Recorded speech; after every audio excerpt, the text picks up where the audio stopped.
Travis Kelce proposing to Taylor Swift is a prime example of how Black women are constantly overlooked when it comes to commitment, longevity, proposals, weddings, and these men choosing us. Prior to Taylor Swift, Kelce dated Kayla, who was a Black woman, for over 6 years. And that wasn't enough time for him to realize he wanted to be with her, to build a legacy, to propose, to commit. But 2 years was enough. Now, somebody might argue me and say, well, maybe Taylor Swift was more his type. Maybe that may be true. But how is a girl not your type if you're with her for 6 years? If you ever been to a college graduation and you see the graduates, have you ever seen the young white women and how they have their rings already? 23, 24-year-old women already proposed to because there's a plan. They have a plan in life that they know that they have to get married, start family, start legacy, and build up from there. When it comes to Black women, they just want to make us baby mamas and leave us, and they just want to never commit fully and not treat us the same as far as being chosen like other races.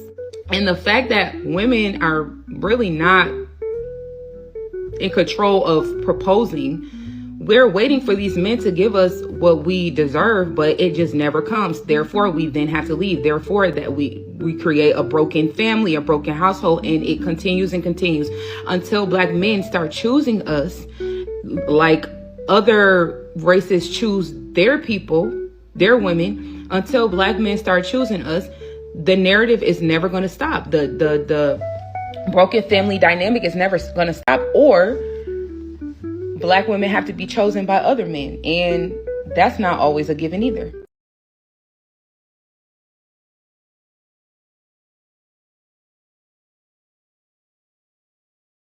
What would you say you do here? I'll do whatever you want. I'll cook for you, wait on you, make love to you. I can make you happy, Josh. I can make you so happy. No.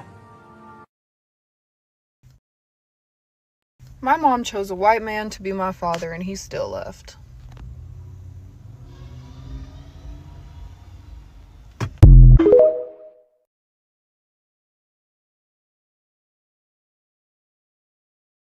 What would you say you do here?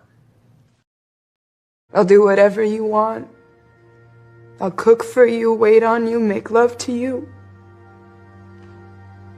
I can make you happy, Josh. I can make you so happy. No. I just know we're living in Trump's America because there's no way that 2 different Black Love Island stars have come out about their racist boyfriends in the span of 2 weeks. 2 weeks. There is something sinister in the air that I feel, and I know y'all feel it too. Whitney and Locken and Janae and the other one that I don't know the name of. Like, I feel like that's just uncanny and strange, and it's telling us a lot about what it's like to date as a Black woman, let alone on reality TV. Like, you have so many obstacles against you. Like, for starters, these shows are attracting men and women who are willing to embarrass themselves for money. Like, that's just a given. This doesn't have to be a bad thing, but something to note. Then we just have this strange reoccurring incentive for non-Black men to go for Black women, not because they actually like them, but because currently, and I'm gonna say it, the culture has this obsession with interracial dating. Both men and women have this obsession with Black women or Black men dating outside of their race. I'm going to say it. And it's really strange. I will say though, this is coming from snow bunny culture. For the past 10 to 20 years, we can't deny it. Black men have had this obsession with this idea of attaining the snow bunny on the internet. And now we have pages like designated to that. And Black women have picked up on this internalized anti-Blackness that turned into misogynoir coming from Black men. I'm sorry, it happens way too often and Black women don't really know what to do with it. It feels like being isolated and rejected by your own people. And it's frustrating. From there, I think a lot of Black women have thought, you know, if Black men don't want me, I need to go for white men or for men outside of my race. They're gonna treat me better. And unfortunately, that's just not always the case. Yeah, non-Black men are racist too. And I feel like that is obvious, it's a given, but we can't use them as a scapegoat or to create this idealized version of what we want in a guy. That's not gonna save you. Racist men exist everywhere. So expressing this, desire and going feral every time you see a black woman and a white man engage with each other on social media, it's sending them a message that, yeah, I can get money, I can get fame if I play into this dynamic. And that's happened twice now in our faces.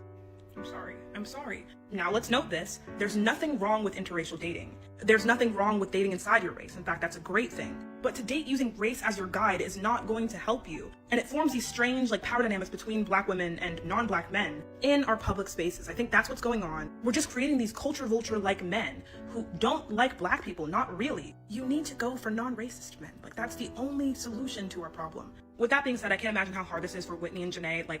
Being used for a sensitive, integral part of your identity must be insane. I feel for y'all. And can we just stop the racism shit? I'm done with that. I'm done with that.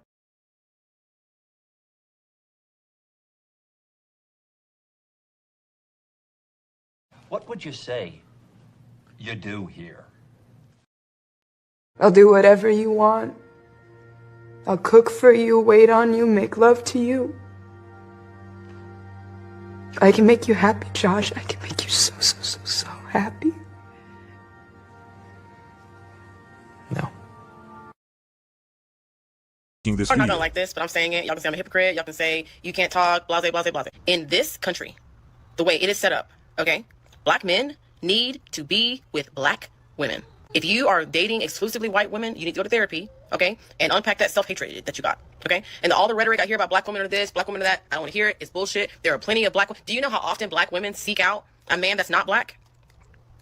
Do you? Do you know how often black women seek out men that are not black? Even in this day and age when they very much should be. They should be like, you know what?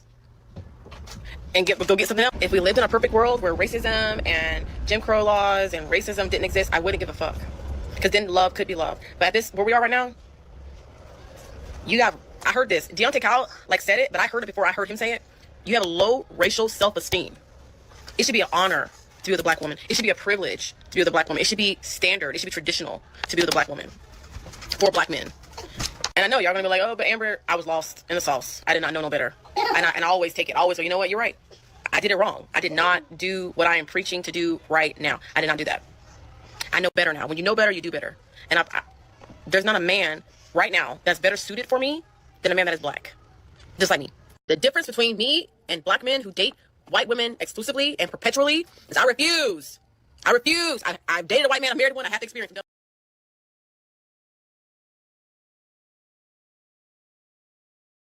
What would you say you do here? I'll do whatever you want. I'll cook for you, wait on you, make love to you. I can make you happy, Josh. I can make you so happy. No. Travis Kelce's PR managers allegedly claimed that they basically wanted to turn him into a household name, into a billionaire. And so both of those PR managers allegedly are black men. So you have black men to thank for the fact that he had to break up with his black girlfriend. You have black men to thank because they pushed and perpetuated this narrative that you cannot advance in life and reach the next level if you have a black woman on your arm. You have two black men to thank for the fact that his ex-girlfriend had to accept probably one of the harshest truths there is, and that is a white man will always go back to his racist roots. Whether it's for a check, whether it's for fame, which he already had both, it's so easy to convince him to go back to his racist roots. So much that he sat back and said and did nothing when his fans and Taylor Swift's fans were so racist and vile towards her. And I want y'all to remember that it's two black men who caused her that pain. I need y'all to keep that in mind. It's two black men who encouraged Travis Kelce to put a black woman through such unimaginable pain. Having to accept that the man she thought she knew never existed. He was always racist. It's not hard to radicalize white people and turn them into racists. Even if all you're offering them are the things that they already had, like money and fame.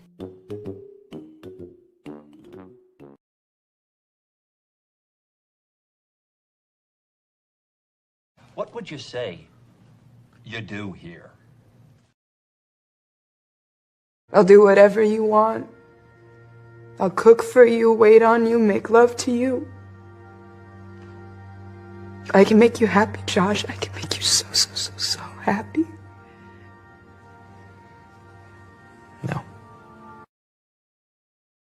That I dated. Hi, this is Dr. Rihanna. I'm calling from South Florida, and I'm really exhausted with the number of brothers who always lay their issues on black women rather than doing the work. Black men need to step up and be more masculine, and then it would allow black women to be more feminine rather than doing the work and figuring out how to make things better. We always running away. Our men are always running to other women and blaming our black women. It's sickening. No, I don't believe black men need to continue to run away from their tribe. Black men do not need to continue to abandon black women.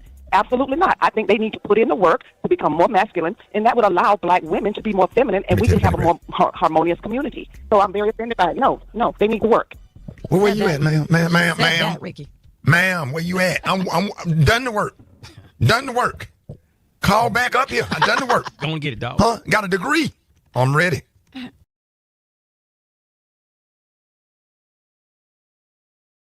What would you say you do here? I'll do whatever you want. I'll cook for you, wait on you, make love to you.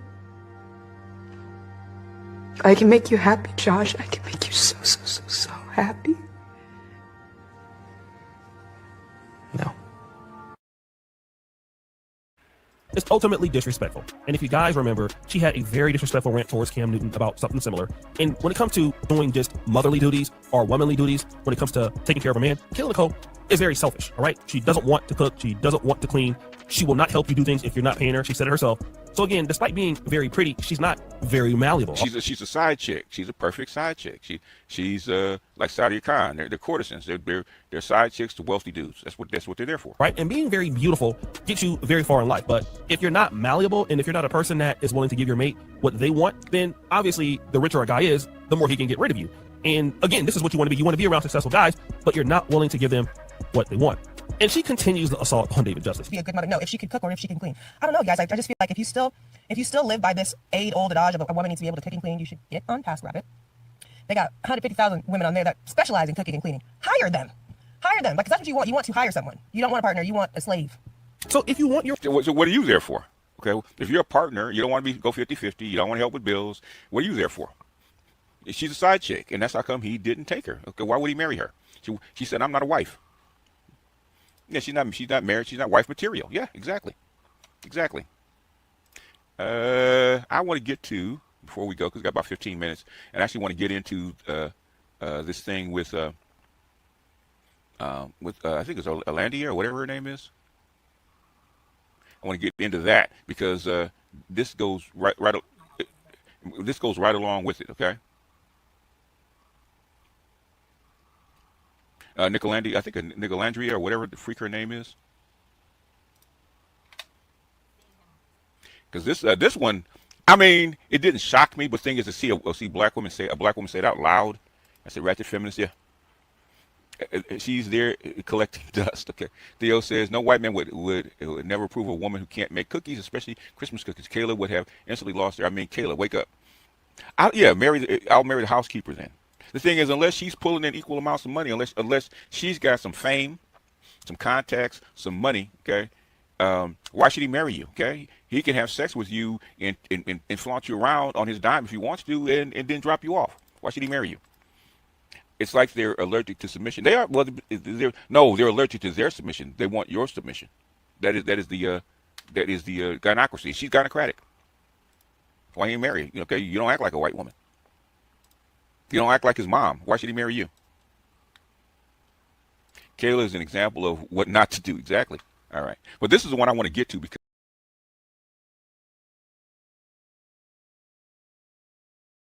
What would you say you do here? I'll do whatever you want. I'll cook for you, wait on you, make love to you. I can make you happy, Josh. I can make you so happy. No.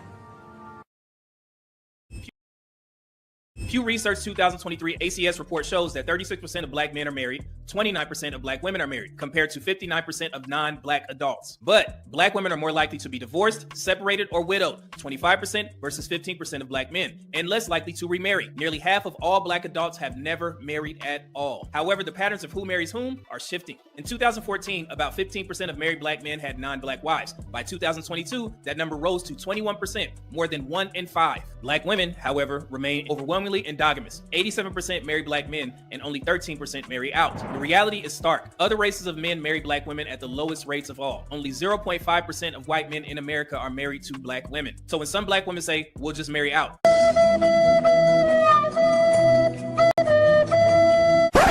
the truth is this: marriage requires two people saying yes, and outside of the black community, those men are not saying yes in large numbers. So the effect is clear. Black men's marriage rates are being sustained, even lifted by interracial marriage. Black women's rates are not. And I say all that knowing that the common narrative and myth in the black community is that black men don't want marriage, but the data says otherwise. A 2020 study found that nearly 50% of older black women reported not wanting to have a partner at all, compared to just 22% of black men. In 2024, Pew Research found that more men are more likely than women to say they want marriage and children in the future. So not only are black men marrying more often, they are also the ones expressing greater desire for marriage. And contrary to the stereotypes, black men are positioned well for marriage readiness. So to put things in simpler terms, across 12 categories tied to family stability, black men lead in 9, including income, low debt, health, and marriage rates. So yes, black men are being chosen by black women and increasingly by women of other races for those particular reasons mentioned. But here's where we must also confront an outdated and damaging idea. Back in 1987, sociologist William Julius Wilson argued that high unemployment, incarceration, and poverty made black men less marriageable. That phrase has been echoed for decades and often used to explain the declining marriage rates among black women. Yet today, the data no longer supports it. Black men earn more than black women, they make up a greater share of high earners, they own more businesses, and they are marrying across racial lines at higher rates. In fact, the education gap between black men and women is just 7.3%. So when every other group of men can lag behind their women in degrees and still marry, why is the same pattern used to call black men less marriageable? That talking point is not only outdated, it's biased. Black men's marriage rates remain steady, or they are actually rising from 36% to 38 to 40% in most cases. And those increases are fueled by interracial marriage opportunities. Black women's marriage rates are projected to fall from 29% to either 28 or 26%, given divorce rates, fewer remarriages, and limited demand outside of the race. So in other words, the gap will widen. And if current trends hold, more black men will build families with non-black women, while more black women remain single. Wealth will not only decline, it will fragment. The traditional black family structure will weaken. And this is not about loyalty. It is about economics, demographics, and demand. But before I go, let me address the lies directly. When people say black men marry outside of their race because we hate our mothers or dislike black women, that is nothing but shaming language. The truth is simpler. Black men still want marriage, but when nearly half of older black women report not wanting a partner, the choice is narrow. So for black men who want families, marrying outside the race often becomes the only option. And other races of women are willing to say yes when too many of our own are saying no. So that is not hate, that is reality. And also, here's what must be said plainly. While black men are competing with every other race of men in business, education, and marriage markets, all races of men are fighting the same battles to earn, to lead, to build. We should not have to compete against our own women just to prove that we are not the enemy. Too often myths are recycled, that black men are deadbeat fathers, that more of us are in prison than in college, that black women are the only ones building wealth. Every one of those lies has been debunked for decades, yet they continue to resurface even from platforms that claim to promote black marriage. And while some black women cling to those myths, other women, white, Latina, Asian, are stepping forward to marry the very black men who are disqualified at home. The damage is not that black men are running away, but that too many of our own sisters are pushing us away and then blaming us for the results. Black men and black women, things cannot move forward if half of us believe lies about the other half. Black men are not your enemy. Black men are not running from marriage. We are running towards it, often with whoever will run with us.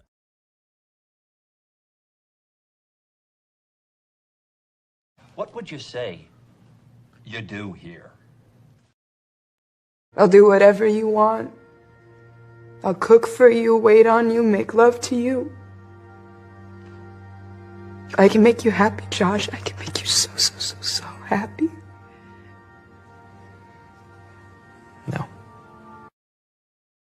Don't shoot the messenger. Feminism told y'all be strong, independent, and alone. And y'all followed it to the grave. Y'all pushed all the good men away, called submission slavery, and think being difficult is cute. Now y'all 35 and tired, looking around like, oh, where the good men at? Sis, they moved on. Real men want peace, not problems in a lace front and a loud voice. Feminism sold y'all freedom, but they didn't mention the price.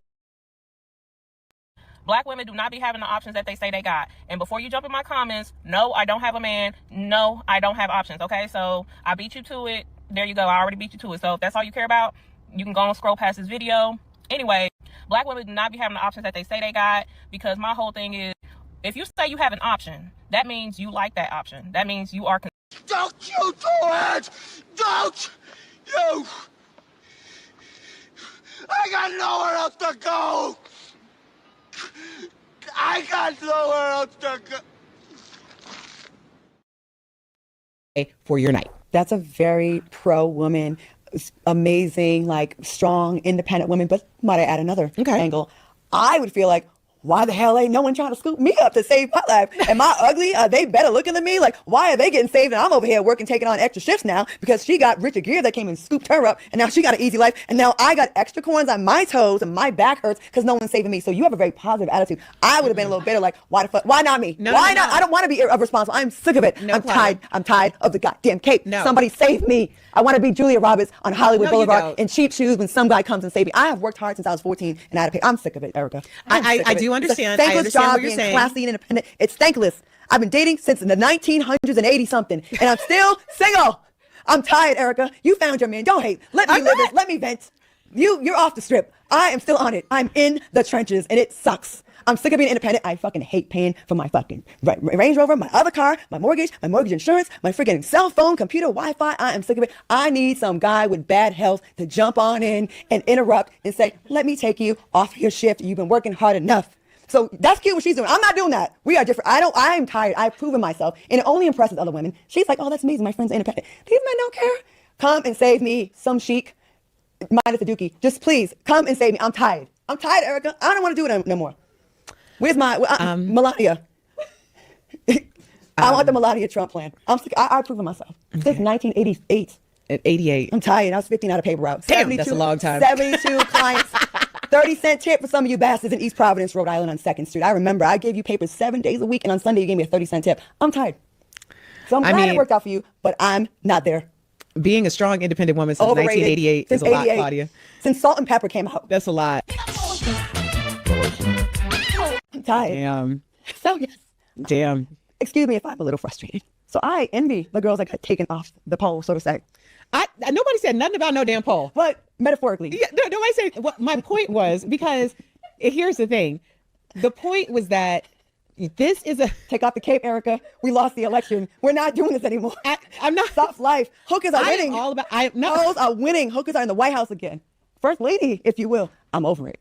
No one cares. Nobody cares about independence anymore. But I respect it, but they don't. I get it.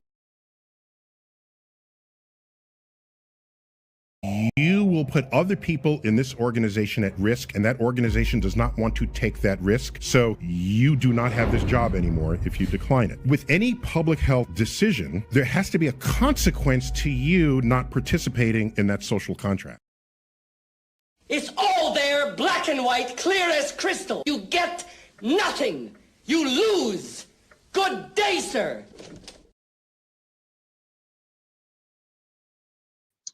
Fair use, fair use.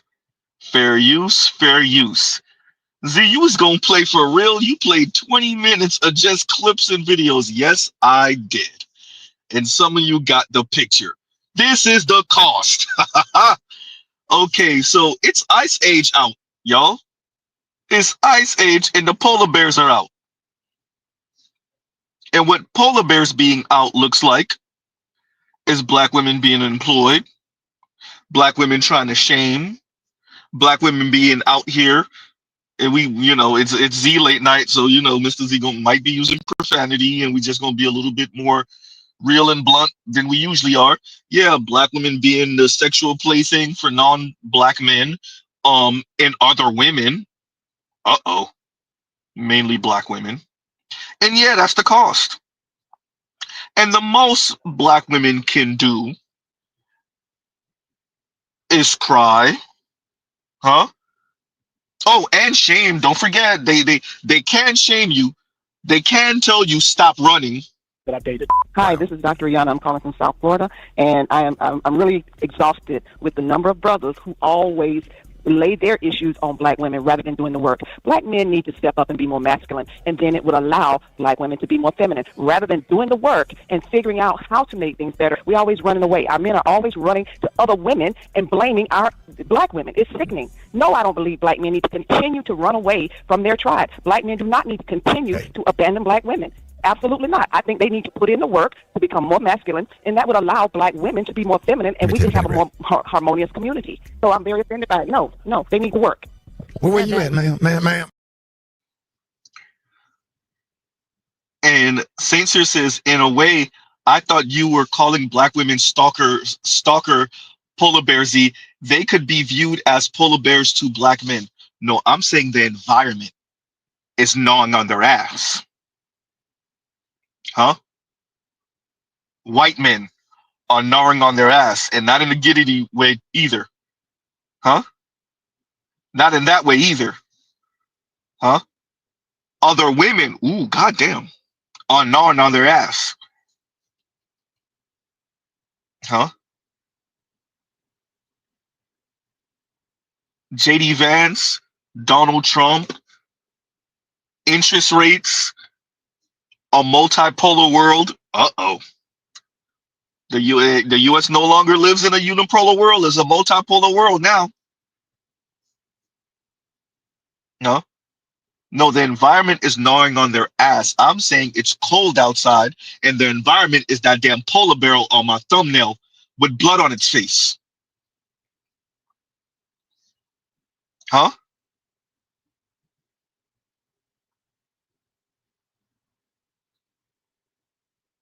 That's what Mr. Z is saying, and it's ugly. Y'all see that bear got a knife in its hands, right?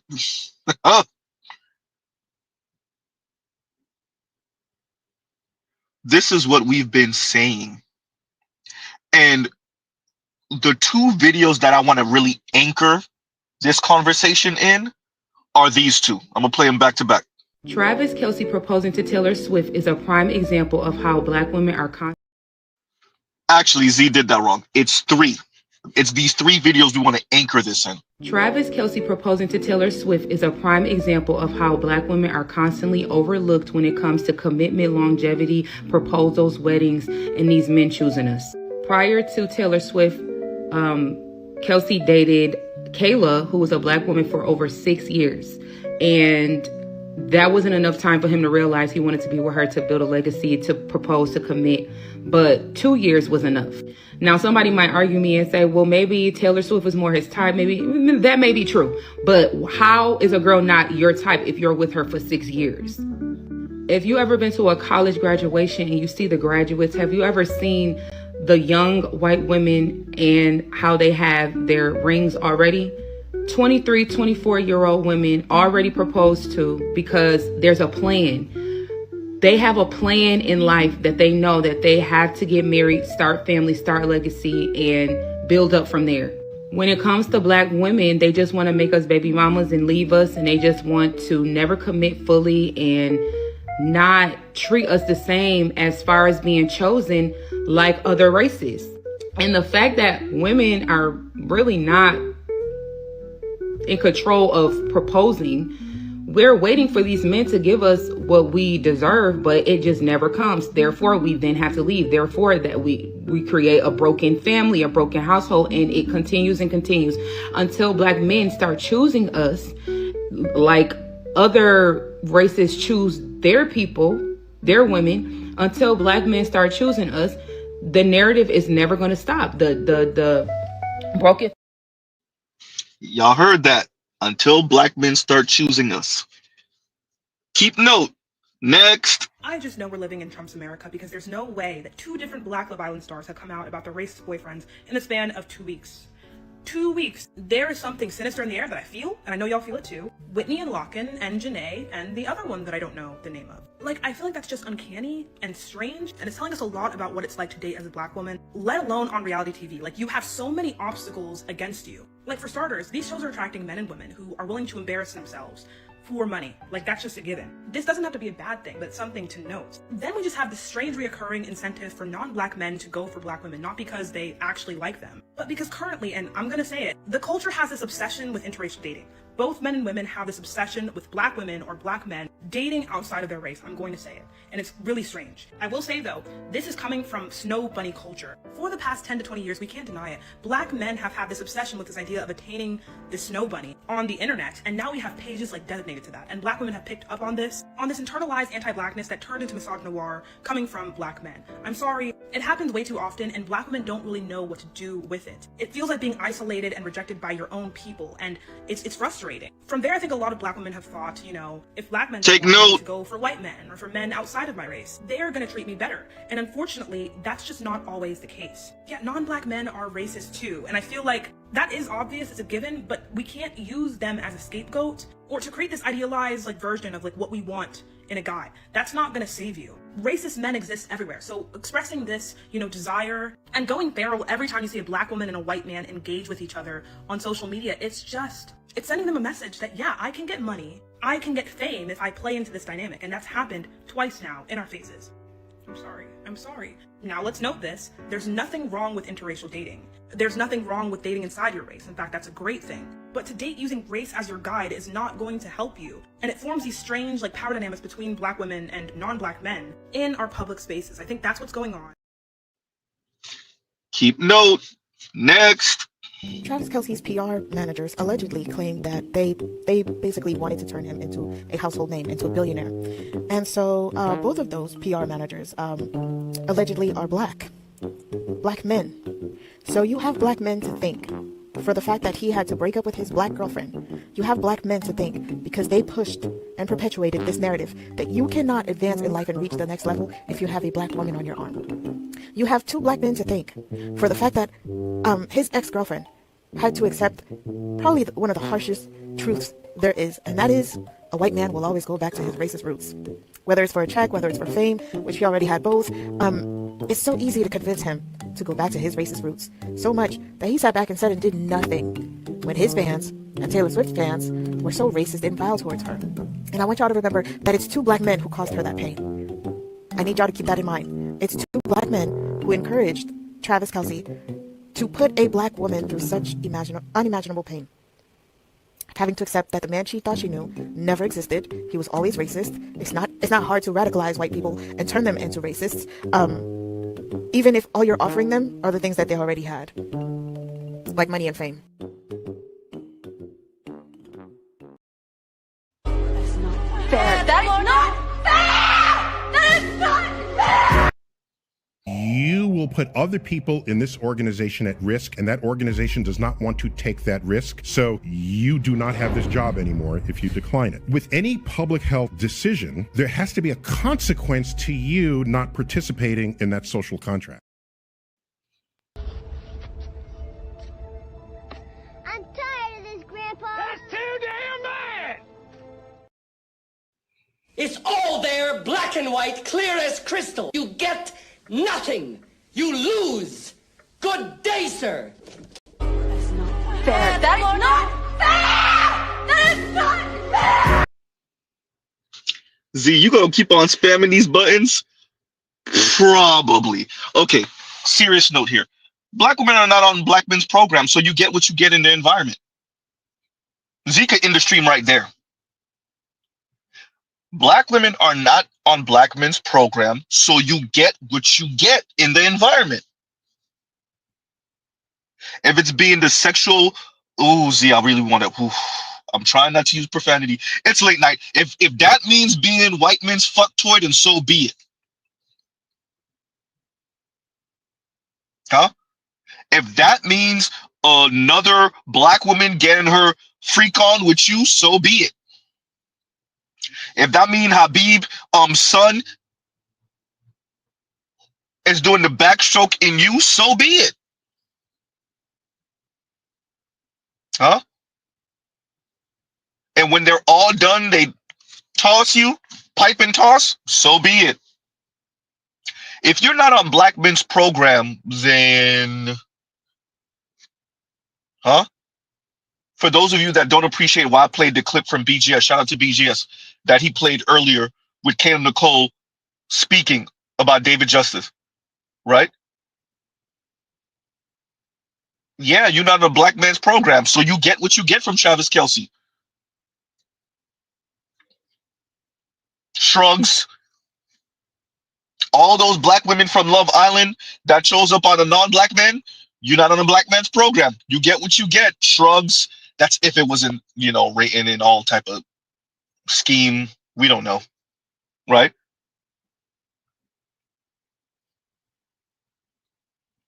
If you're not in a black man's program, then when a JD Vance and when a Elon Musk and when a Donald Trump and when a Stephen Miller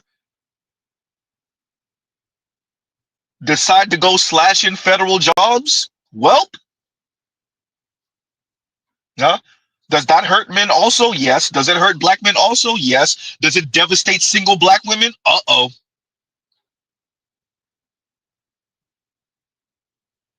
Huh?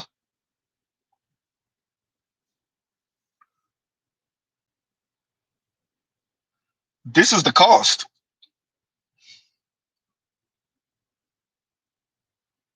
Huh? And Eric Deadman says, Z, you keep trying to get black women to negotiate. They ain't doing it. Z, sign the damn paperwork. Just sign the damn paperwork. Shout out to Edward Anderson. Right? No, I'm now telling them what the cost is. Winter is here. It's not coming. It's not Kevin Samuels' winter is coming. And I'm going to play the clip in a little bit. Now it's winter is here. Now we're just telling them why there's icicles growing on their goddamn eyelashes. Right?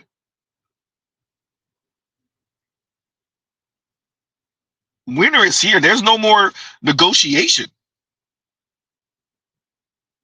Now we're telling them why the young men are slamming the door in their face and why that interracial marriage rate is increasing. Why that marriage rate for black men is increasing, because the interracial marriage rate for black men is increasing. How Obsidian say it, horse trading? Ain't no more horse trading. Huh? Are one or two black women gonna get lucky? Yeah. Most, Mr. Z don't see it. Huh?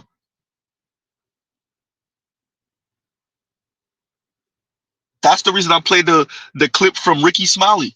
The lady said, black men need to stop running. Stop running. Black men, our masculinity is supposed to subdue these Sasquatch, mean, condescending, rude black women. These entitled brats. These gynocrats? Absolutely not. See, if you were more masculine, ma'am, your sons and nephews have something to say about that. Here he comes with Marisol. Oops. Huh?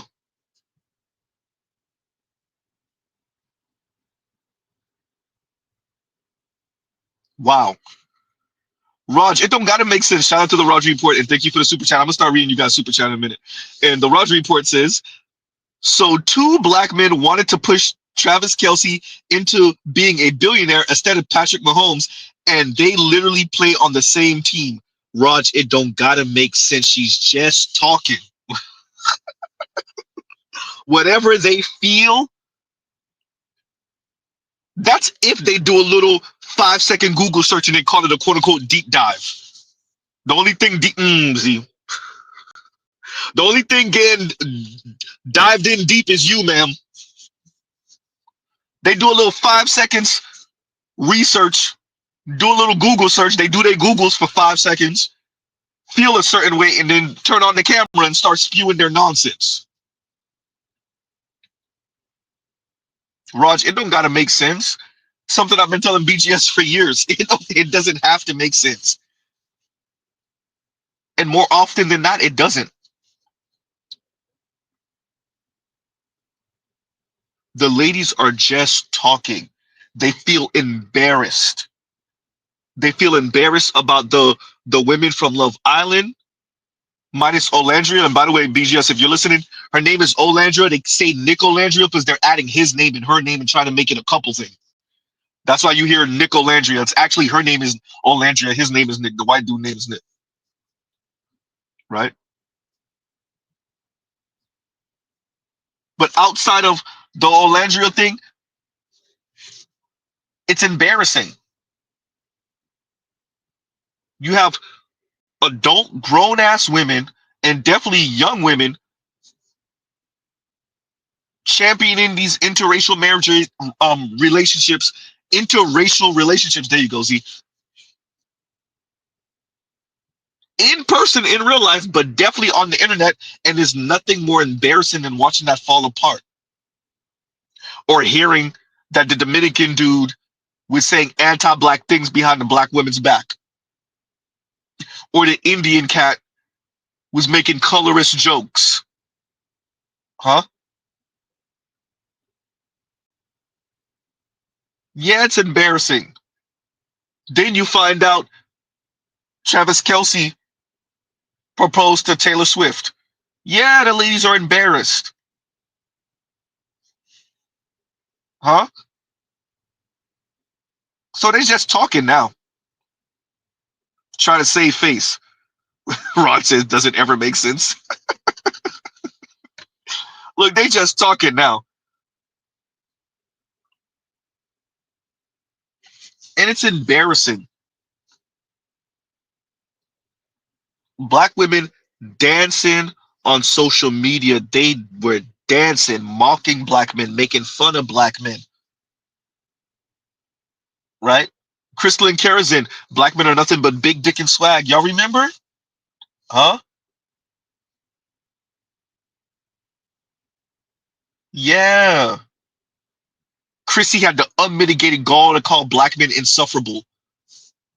Not you, ma'am. Huh?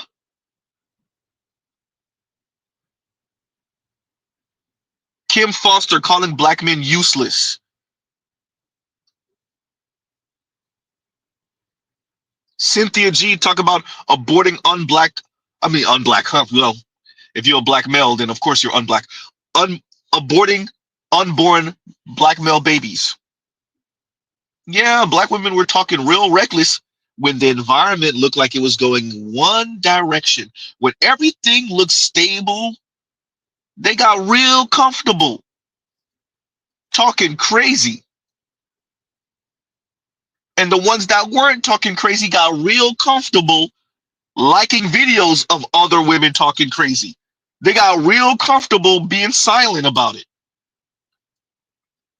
And secretly encouraging it too. Uh-oh.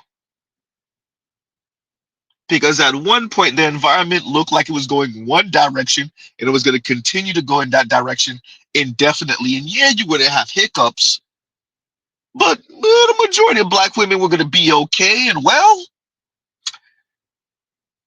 that status quoism, you got used to it.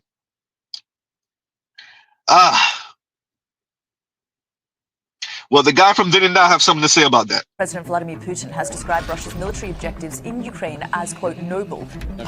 And we are aware that today our officers are participating in the special operation in Donbass in Ukraine. There are many ways of thinking about history, and today I want to talk about Putin's sense of Russian history in comparison to an assumption about history that we often adopt in the West. I think, ironically, it's our sense of history that's often misguided. And while Putin draws the wrong conclusions, his diagnosis of history, the model of history he's a product of, contains some surprising truths. Russia's difficult relationship with Europe and its strained and unique relationship with its own identity has a long history that goes back long before Putin, of course. But it's one I think he kind of believes in, and he's strengthening some of its elements. It has a rich tradition, as we'll see, in philosophy, poetry, literature, in anti-rationalism, in romanticism. But I think if we approach it carefully, it can teach us a lot about what our model of history often leaves out.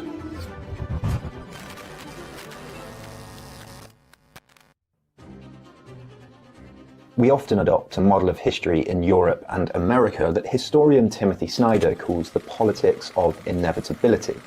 It's come in various forms: Hegel and Marx's dialectics, the idea of an ever-progressing linear historical path, what used to be called Whiggish ever-progressing history, Francis Fukuyama's The End of History, the argument that after the fall of the Soviet Union, the liberal model was the endpoint of historical progress, The assumption, often, is that progress is inevitable, automatic, out of our human hands. Snyder says that it's a sense that the future is just more of the present, that the laws of progress are known, that there are no alternatives, and therefore nothing really to be done. If history is something that happens automatically, the politics of inevitability doesn't need anyone to do anything. It doesn't need ideas, it doesn't need action, it doesn't need fighting for or defending. History, like an escalator to freedom or a journey floating along a river, just is. History just is the politics of inevitability. A lot of Americans, namely women, namely black women, got way too comfortable with the politics of inevitability.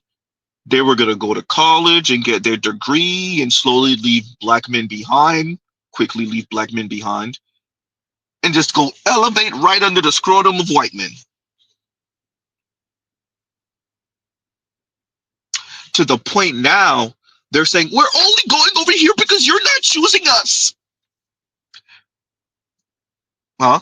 That's what this... Travis Kelce proposing to Taylor Swift. I just know we're living in Trump's America because there's no way. And this clip, that's what those clips are saying. We're only going over there because you're not choosing on us. You're not choosing up on us. So we go over there and there's the power dynamic between white men or non-black men and black women. In other words, they put us to a cruel tutelage. Shout out to me. Huh? Those non-black men put them through a cruel tutelage. One day Z gonna say it the right way the first time. No, ladies, you're not on a black man's program, so you out there in the environment for whatever the environment got for you. JD Vance is a heartbeat away from the White House. Y'all better hope Donald Trump can hold on for the next 3 years. Shout out to all of you that think JD Vance wouldn't be worse. That man said single cat ladies. He got served for your ass. Huh? Yikes. And to answer Dr. D says, is Pink Pill even married? Last time I checked, she's a single mother of 3 or 4 kids with 2 baby daddies. No, her oldest daughter, if I'm not mistaken, is from the brother who didn't marry her. Low-key, she tried to baby trap him, allegedly. And then she was married to the other 3 kids, white father, and then they got divorced, and now she's engaged again. And there you go. Last time I checked, at least. And there you go. Huh? And once again, Raj, thank you for the super chat. Thank you for the super chat. And let me make sure I don't miss any. Okay. And Mr. X says, again, the swirl/divest team blames black men. I'm going to play the clip for you in a minute. Right? And yes, they do. Of course. What else are they going to say? We went out here trying to quote unquote level up to the white man. And for a minute there, we thought we had something and then we didn't have something. Ooh, goddamn. Ain't nothing worse than the white dudes that hang around for a year, year and a half, maybe even 2 years if she's lucky. And she gets nothing out of that except for a sticky back. Ooh, goddamn. Kind of full mouth, that part too. She don't even got the mixed kids out the deal. No wedding ring, no mixed kids, no nothing except for stories. Ooh. Huh? Then she could come back around the black community, not really, and say, you know, I've dated white, I've dated non-black men. You got pounded out for a year. Huh? Of course they're going to blame black men. Are black women going to be honest and say, I thought I was doing something. I thought I was leveling up. I was trying to leave black men behind. And no.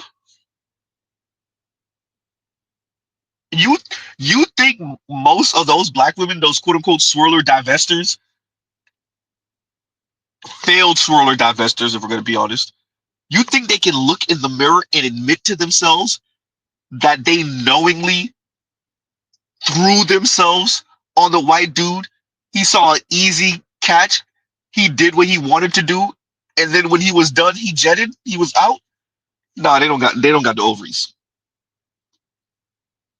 The vast majority of black women don't have the ovaries to admit that they were just a little sexual plaything for a white dude. That's just not gonna happen. But what they will do is blame black men for not choosing on them, and then forcing them, leaving them no choice but to seek love outside of black men in the black community, because black men are too colorist, featurist, texturist, fatphobic. Huh? And so she's just open to love. And so, it's not her fault that she got taken advantage of. Okay, yeah, that's it. Huh? So, Mr. X, there you go. Travis Kelce proposing to Taylor Swift is a prime example of how black women are constantly overlooked when it comes to commitment, longevity, proposals, weddings, and these men choosing us. Prior to Taylor Swift, Kelce dated Kayla, who was a black woman, for over 6 years. And that wasn't enough time for him to realize he wanted to be with her, to build a legacy, to propose, to commit. But 2 years was enough. Now, somebody might argue me and say, well, maybe Taylor Swift was more his type. Maybe that may be true. But how is a girl not your type if you're with her for 6 years? If you ever been to a college graduation and you see the graduates, have you ever seen the young white women and how they have their rings already? 23, 24-year-old women already proposed to, because there's a plan. They have a plan in life that they know that they have to get married, start family, start legacy, and build up from there. When it comes to black women, they just want to make us baby mamas and leave us, and they just want to never commit fully and not treat us the same as far as being chosen like other races. And the fact that women are really not in control of proposing, we're waiting for these men to give us what we deserve, but it just never comes. Therefore, we then have to leave. Therefore, that we create a broken family, a broken household, and it continues and continues until black men start choosing us like other races choose their people, their women. Until black men start choosing us, the narrative is never going to stop. The broken family dynamic is never going to stop, or black women have to be chosen by other men, and that's not always a given either. Actually, it's rarely a given. Okay, we're waiting to be, what she said, proposed to.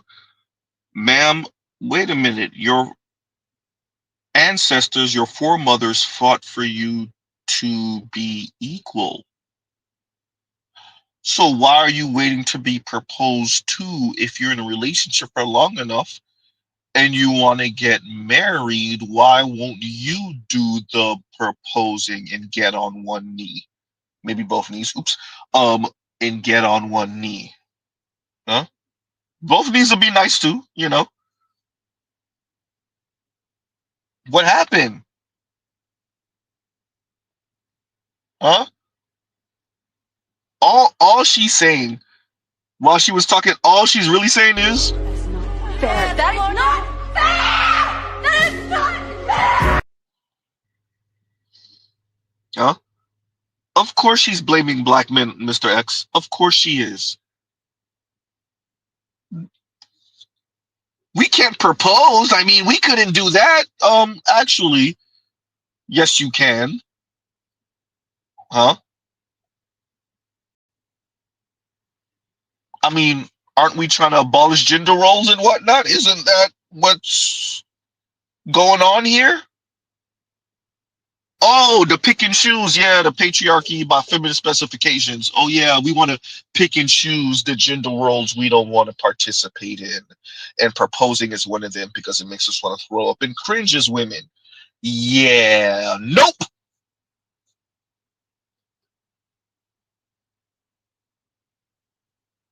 See, this was in the fine print. This is the part that y'all didn't read when you signed up for the BS. When you signed up for the bullshit, this is what you didn't read. This is what your foremothers didn't read, or they do know and they just refuse to tell you. So you over here trying to mix old world order thinking with new world order thinking, and it's not working. You're bad. And there was something else I wanted to address too. Travis Kelce proposing to Taylor Swift is a prime example of how Black women are constantly overlooked when it comes to commitment, longevity, proposals, weddings, and these men choosing us. Prior to Taylor Swift, Kelce dated Kayla, who was a Black woman, for over 6 years. And that wasn't enough time for him to realize he wanted to be with her, to build a legacy, to propose, to commit. But 2 years was enough. Now, somebody might argue me and say, well, maybe Taylor Swift was more his type. Maybe that may be true. But how is a girl not your type if you're with her for 6 years? If you ever been to a college graduation and you see the graduates, have you ever seen the young white women and how they have their rings already? 23, 24-year-old women already proposed to because there's a plan. They have a plan in life that they know that they have to get married, start family, start legacy, and build up from there. When it comes to Black women, they just want to make us baby mamas and leave us, and they just want to never commit fully and not treat us the same as far as being chosen like other races. And the fact that women are really not in control of proposing, we're waiting for these men to give us what we deserve, but it just never comes. There it goes. Women again. Black women one more again saying what we deserve. You deserve nothing. You make yourself likable, lovable. The man sticks around. He found you valuable. He proposes. If you don't get the ring, well, says a lot. How are you deserving of something you ain't get? You know who decides if you're deserving or not? He does. And only he does.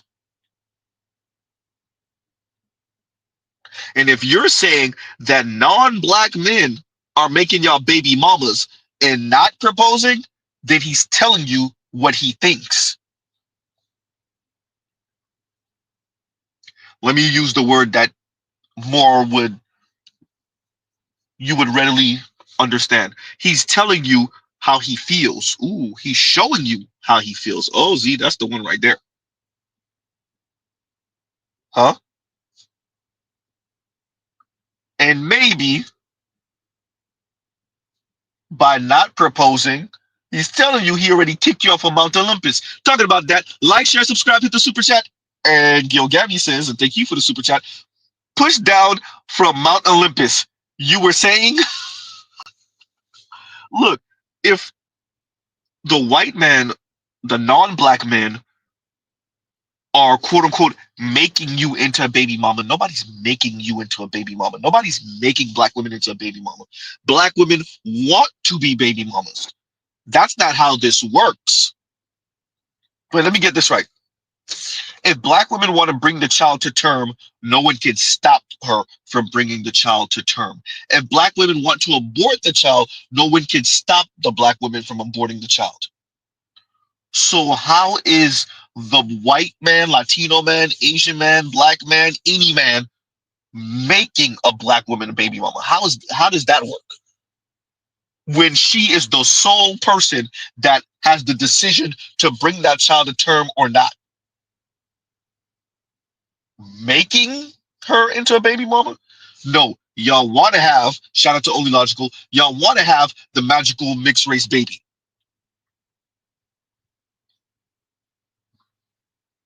And the white man doesn't stay around. The Latino man doesn't stay around. The Asian man, South or East Asian or Southeast Asian man doesn't stay around. The indigenous man, if you can find one, doesn't stay around. Huh? But no one's making any woman, particularly Black women, a baby mama. That's not how this works, man. We don't live in that type of country, ma'am, unfortunately. But yeah, we don't live in that type of country.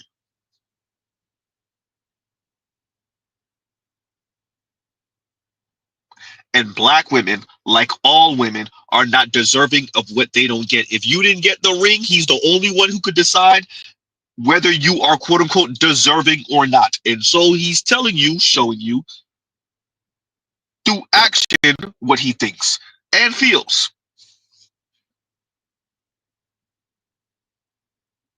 And you were officially kicked off of Mount Olympus. Huh? Better yet, Kayla Nicole was kicked off of Mount Olympus. Oh, there we go. And once again, Gil Gammy, thank you for the super chat. Thank you for the super chat. Yikes. And y'all gives you a second. It was one. Where we go? There we go. And TB says, and thank you for the super chat. And really, thank you for the super chat. And he says, I always look forward to Z's live streams. Thank you, brother. Thank you. I try. All right. And the thumbnail is courtesy of Red Pill Sleeper Cell. Y'all check out his channel. That's Louis Conyer for y'all. The Red Pill Sleeper Cell. And thank you, brother. Thank you, Louis, for the well, actually not the thumbnail, the background, the one that you're looking at right now. This is Louis, right? This is Louis. So y'all thank him for that. And brother, thank you for the compliment. Yeah.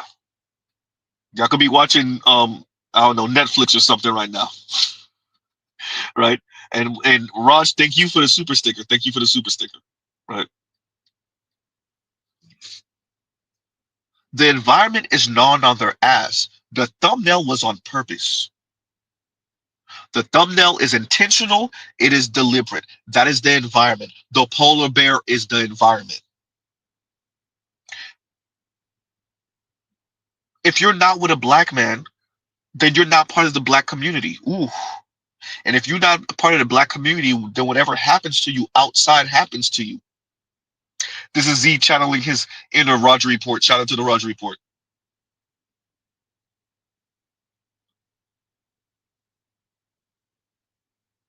Whatever y'all got going on over there happens over there. Y'all can blame black men all you want. We went over there. We're dating the white. We're getting popped. We're dating the white men because we're not getting shown black men won't marry. We got to be picked and black men are not picking us. Are you on a program? No. Okay, then.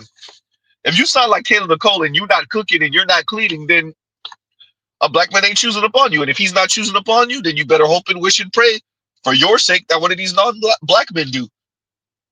Or women. And if that don't happen, well, you just out here.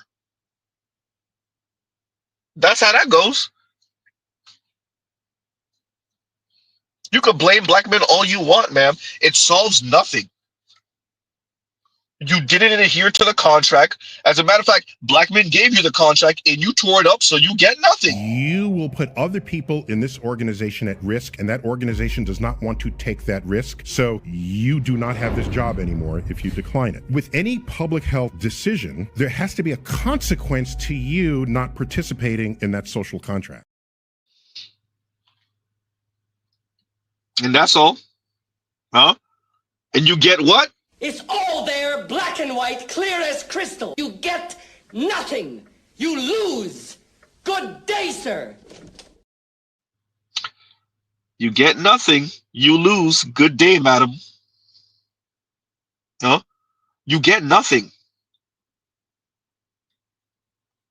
How are you not on a black man's program? You're not in quote-unquote community with black men. You're not intimate with black men.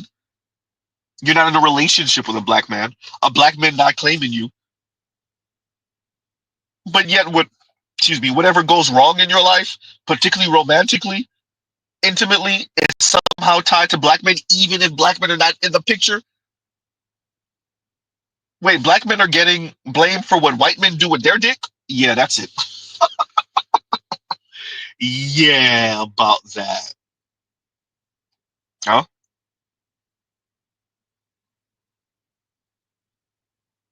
And Saint Cyr says, and thank you for the super chat. No message, just at the same sentiment. Keep improving for yourself. Health and mental, and excuse me, health. I said this way wrong. Z, I need you to be able to read, Z. Start again. No message, just at the same sentiment.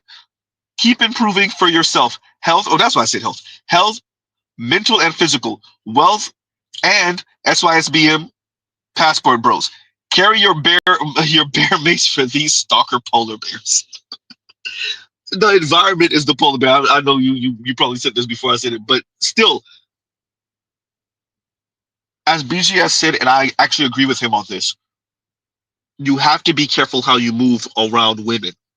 We know to be careful how we move around men. You have to be careful how you move around women also. Notice Mr. Z is not just saying black women. It's cold outside. We know people are going to be on some jack moves type thing, setup type thing.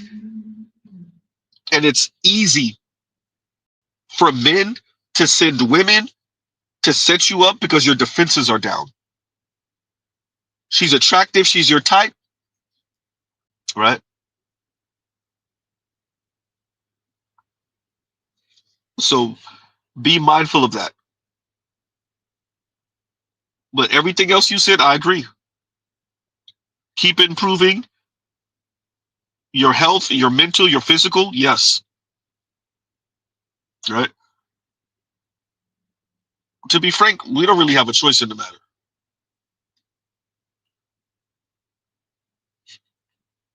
Unless you want to be at the whim of these weirdo women and their simp acolytes.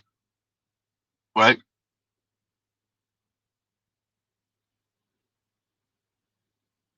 The sycophants, unless you want to be at their whim, you don't really have a choice in the matter. And Saint Cyr, thank you for the super chat.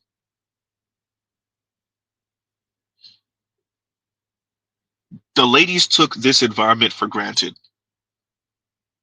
And so you're going to see videos. Every time this thing don't work out, somehow black women are going to bring black men into the conversation magically. Somehow black men are going to get included in the conversation. No black man in sight. Somehow it's still Jermaine's fault. Jermaine's not even in the room. Jermaine's not even in the building. Oftentimes, Jermaine is not even in the building at the behest of black women. Ooh, goddamn. But when things go left and that building catch on fire, that polar bear is on the attack, somehow magically it's Jermaine's fault. The same dusty Jermaine.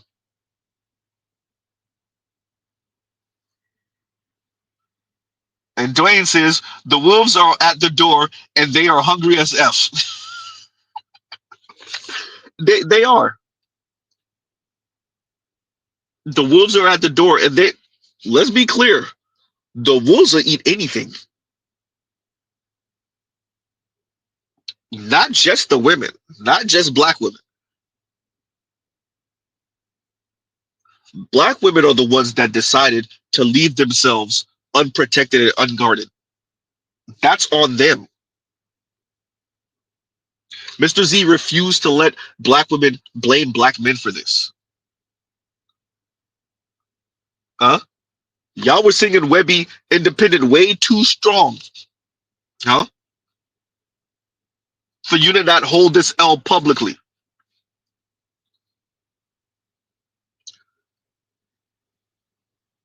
Y'all were way too quote unquote sympathetic to the swirl and divester talk. Well, I like black men. I only prefer black men, but I understand what she's saying. All right then. That's not like divester talk. That's what it is. Done.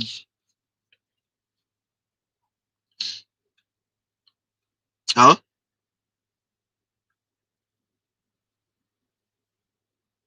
So now the wolves are at the door. Now the polar bear is stalking you. It's on the attack. And that's it. It's hunting you. That's it. Huh?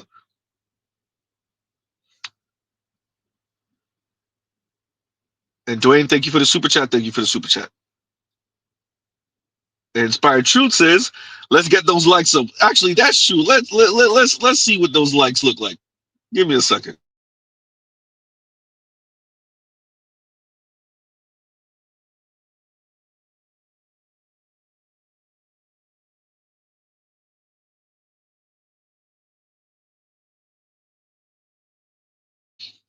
We have 85 watching. We got 53 likes.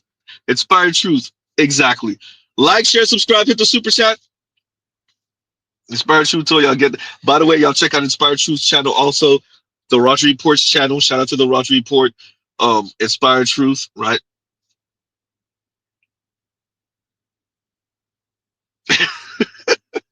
Inspired Truth, once again, thank you for the super chat. Thank you for the super chat. Indigo Flow says, the way they find a way to blame black men for everything is almost impressive. Almost. No, it's impressive. It's impressive. Right. You had the young lady talk about the quote-unquote snow bunny crisis. Or the snow, no, she didn't say crisis. She said snow bunny culture. So let me get this correct. Black men just magically decided to start dating and marrying out, which if they did, what's the problem? And that caused black women to seek other options. It had nothing to do with black women's behavior. It had nothing to do with black women antagonism. It had nothing to do with black women's misandry.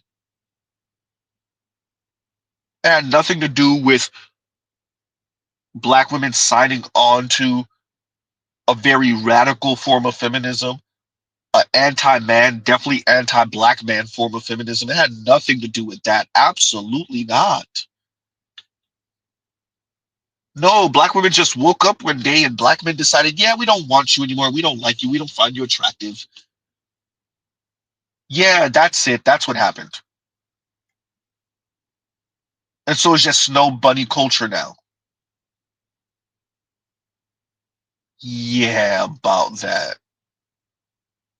And so that caused black women to go out here and be hyper exposed to the perniciousness of the market. And now y'all getting hit upside the head with all type of Latino and white and Asian and South Asian peen. Oops. Huh? Nothing to do with black women's own choices and their behavior. Nothing. Absolutely not. Nosy, you making that up? Of course I am. I just know we're living in Trump's America because there's no way that two different Black Love Island stars have come out about their racist boyfriends in the span of 2 weeks. 2 weeks. There is something sinister in the air that I feel, and I know y'all feel it too. Whitney and Locken and Janae and the other one that I don't know the name of. Like, I feel like that's just uncanny and strange, and it's telling us a lot about what it's like to date as a black woman, let alone on reality TV. Like, you have so many obstacles against you. Like, for starters, these shows are attracting men and women who are willing to embarrass themselves for money. Like, that's just a given. This doesn't have to be a bad thing, but it's something to note. Then we just have this strange reoccurring incentive for non-black men to go for black women, not because they actually like them, but because currently, and I'm gonna say it, the culture has this obsession with interracial dating. Both men and women have this obsession with black women or black men dating outside of their race. I'm going to say it. And it's really strange. I will say though, this is coming from snow bunny culture. For the past 10 to 20 years, we can't deny it. Black men have had this obsession with this idea of attaining the snow bunny on the internet. And now we have pages like designated to that. And black women have picked up on this internalized anti-blackness that turned into misogynoir coming from black men. I'm sorry, it happens way too often and black women don't really know what to do with it. It feels like being isolated and rejected by your own people. And it's frustrating.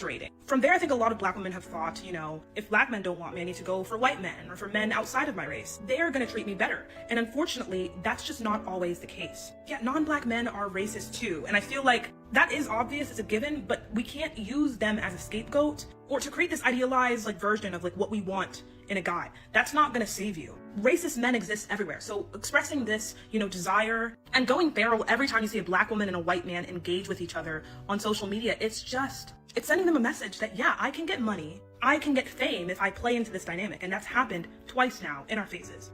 I'm sorry. I'm sorry. Now let's note this. There's nothing wrong with interracial dating. There's nothing wrong with dating inside your race. In fact, that's a great thing. But to date using race as your guide is not going to help you. And it forms these strange power dynamics between black women and non-black men in our public spaces. I think that's what's going on. We're just creating these culture vulture-like men who don't like black people, not really. You need to go for non-race. It causes these weird, what she said, strange or weird power dynamics between black women and non-black men. Madam, you're over there because of the power dynamic. Ooh, goddamn. You're over there because of the skin color, and you're over there because of what the skin color infers. You're over there because of the power dynamic. Cut the crap. A bunch of cowards too afraid to look in the mirror and be honest with themselves on why they over there. Loser! See, what you said sounded deep. No, it didn't. Until we actually paid attention to the words. It causes the strange power dynamic between black women and non-black men. Isn't that why you're over there in the first place? Huh? Wait, isn't that the reason why you over there? Huh?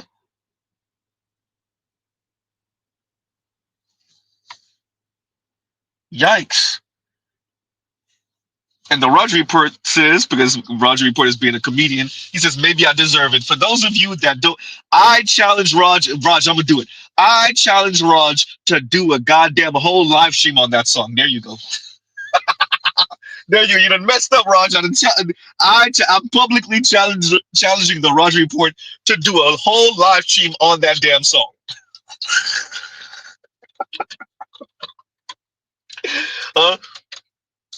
For those of you that don't know, the Roger Report is referring to, I think if I get his joke correct, the song by the artist known as Tank, and it's a song that says I Deserve, and it's a dope song, and it's enraging as hell, and it is a brother pretty much saying I deserve you cheating on me with your friend from what, college or high school or whatever the hell, and he walks through the song.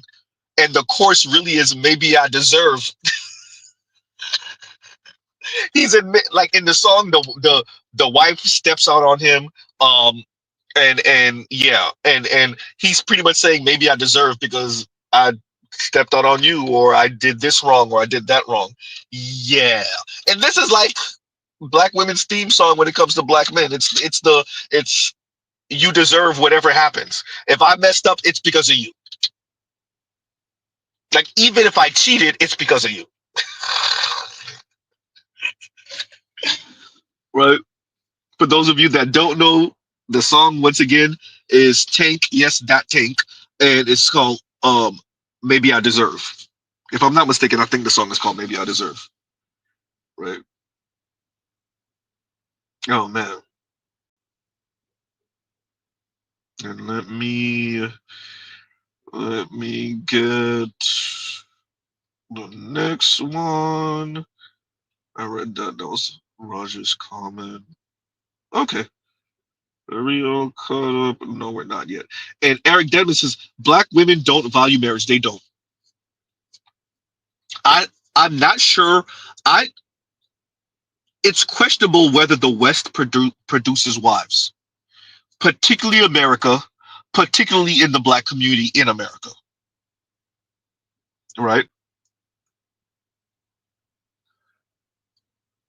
If the community doesn't, if the West doesn't produce wives, America in particular doesn't produce wives, Black America even more particularly doesn't produce wives, then yeah, black women don't value marriage. Now, all women want to be princess for a day. They all want the wedding.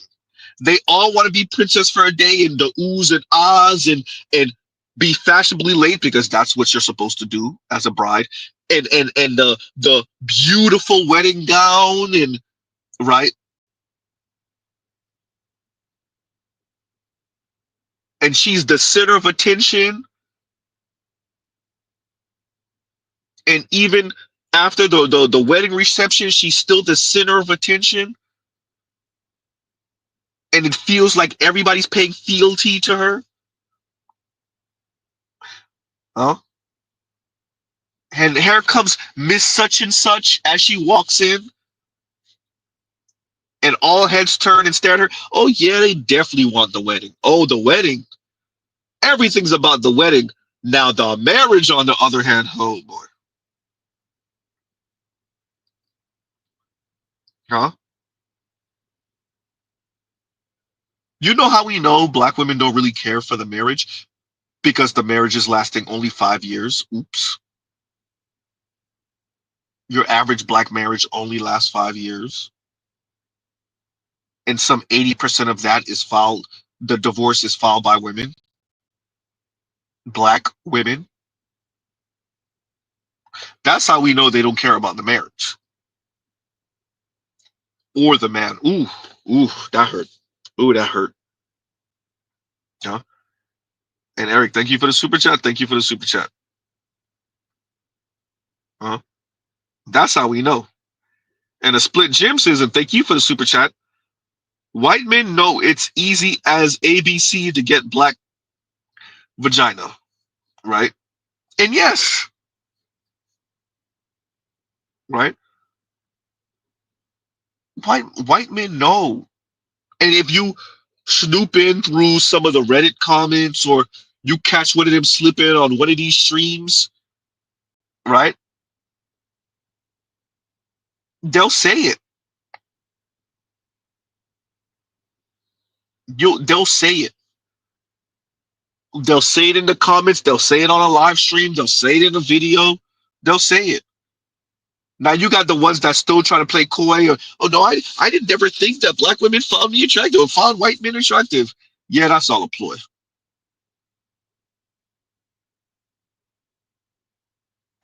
Everyone knows the hierarchy and what the hierarchy produces. Everybody's acting dumb.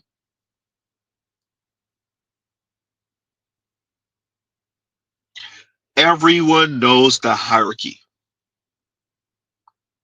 Everyone appreciates the hierarchy. Everyone's acting dumb. When it comes to race, when it comes to man, woman, power dynamics, when you look at that marriage rate, when you look at the divorce rate, when you follow the online dating statistics, it tells you everything you need to know. And Mr. Z is okay with it. But what Mr. Z would not allow is for women in particular to play plausible deniability. The environment is not allowing for you to play plausible deniability anymore. Actually, the internet will expose us all. And that's definitely not allowing for you to play plausible deniability. It's over. All of that's done. Huh?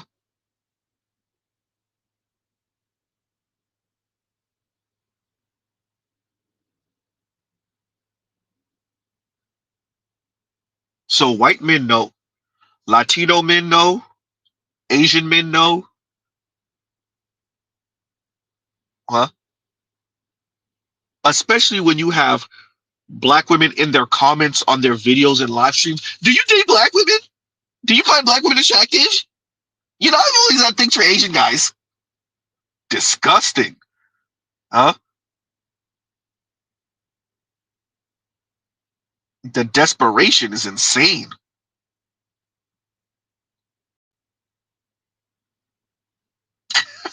And the Roger Report says, I'll accept your challenge, Z. And the Roger Report says, late responding, but the Maybe I Deserve stream will be arriving next week. Raj, text me and so that I could definitely contribute. Just let me know when you're gonna remind me. Just text me that night before or that day, that morning, and I'll try to jump on the stream. Please and thank you. Yeah, definitely. That's gonna be a funny stream.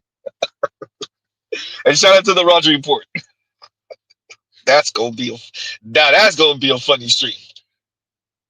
Huh? Saint Cyr says, shameless and embarrassing. It's shameless. And to be frank with you, seeing anybody of color beg white folks, get up. Huh? Seeing people of color, particularly black people, it's embarrassing. Huh? Do you like black people? Do you like black men? Do you like black women? Do you like black women? Huh? Are you not ashamed of yourself? Are you not embarrassed? This is really embarrassing. Huh? I need to find a way to clip out that Pimp C take that monkey shit off you embarrassing us without getting a strike. I'm gonna try to do it one day and maybe speed it up and like take the instrumental off or something and see if I could like get away with it. I might. We'll see. But yeah, because that's what it really is. Like, take that monkey shit off. You are embarrassed. That shit's embarrassing. Watching, to be honest, yeah, I'm not Asian or whatever the hell, but it's still embarrassing watching people of color, namely, obviously, black people, black women, begging. Do you like black people? Are you pathetic? Huh? Spain Man said, I never get tired of that clip. You know what? I think I explained it before. I'll explain it again. Because she's so extra. And she's trying to imitate like Afro-American, Black American, like mannerisms, like hood girl mannerisms. And it's just don't go, right? Are you not ashamed of yourself? Are you not embarrassed? This is really embarrassing.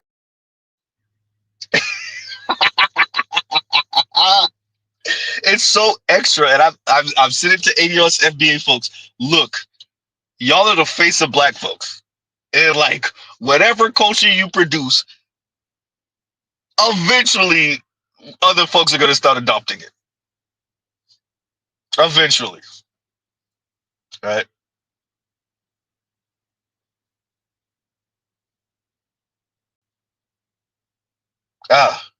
Wait a minute, I'm a little lost. A split gym. Wait a minute.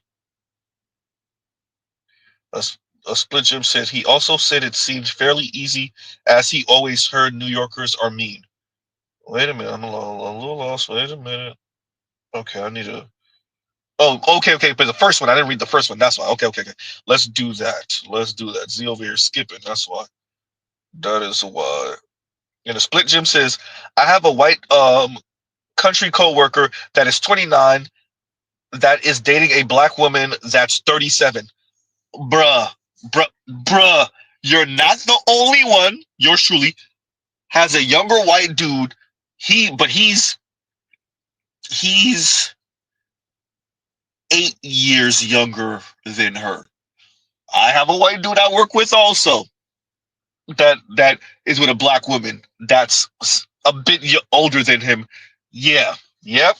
So let's read that again. And he says, I have a white country coworker that is 29 that is dating a black woman that is 37. He told me he woke up with her staring at him smiling. He think it's because he's a nice guy. Oh, Lord have mercy on the soul of the white dudes that don't appreciate what the hell they just signed up for. He also said it seemed fairly easy he always heard New Yorkers are mean. Oh, man. You are Captain Save 'em. You don't even know it. You are Captain Save 'em. You don't even know it. Da, da, da, da. If y'all recall, some of you might have been listening to that Art New Style stream. Ooh, that had to be, I don't know, 3 years ago at this point. And it was a white dude that called in, and it actually started off very contentious. But as we calmed down, we found out he had a black girlfriend. No, he said something. Shout out to Art New Style. If Art New Style is listening, he'll remember this. And he said something, and Mrs. Z was like, wait. Do you have a black girlfriend? And he was like, yes. And I was like, I knew it. I could smell it. I think Art and everybody started laughing their ass off. I was like, you got a Dr. Esther as a girlfriend. He didn't know what the hell we was talking about. Huh? Somebody might be listening right now that remember that stream. This is forever. This is like 3 years ago, something like that. Maybe even longer. Right? But yeah, Split Jim, he gonna be Captain Save 'em. Shout out to him. Right?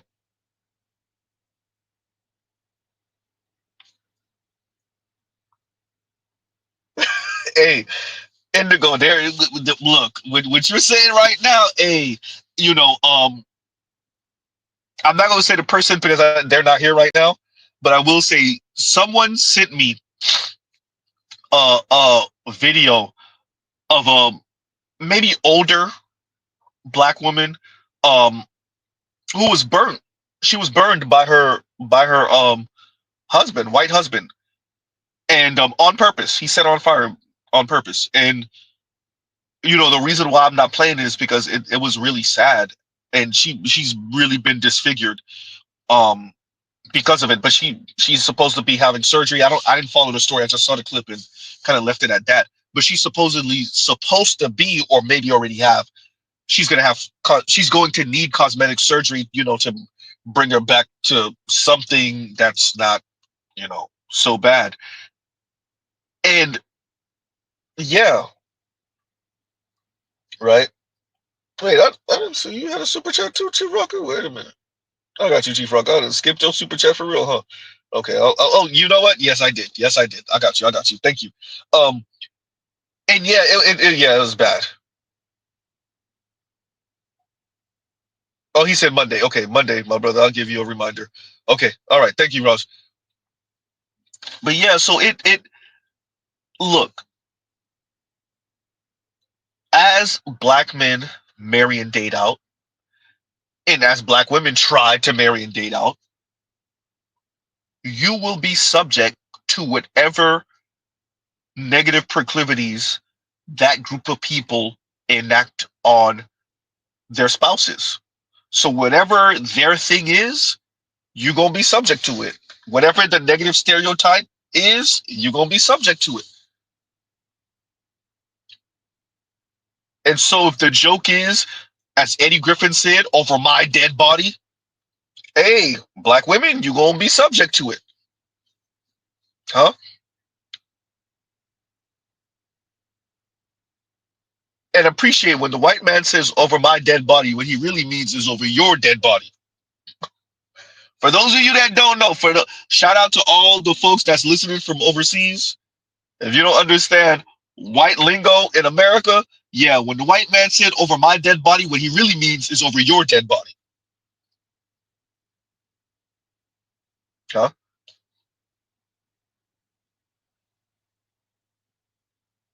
So if that's what white good men are on, if the stereotype is that white men ain't just gonna let you leave them, huh? If that's the story, then if that's what they are with white women, what you think they're gonna be on with black women? Huh?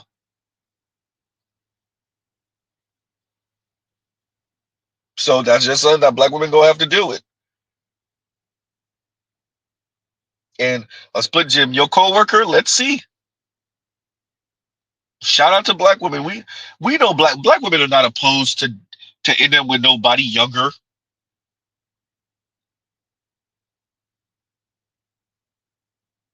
How many brothers lost their virginity to an older black girl or a black woman? You 13, 14, she's 18. You 18, 19, 20, she's 27. Huh? Z, you gonna say the one? You 16, she's 24. Ooh. Huh? Open cat secret in the hood. Huh?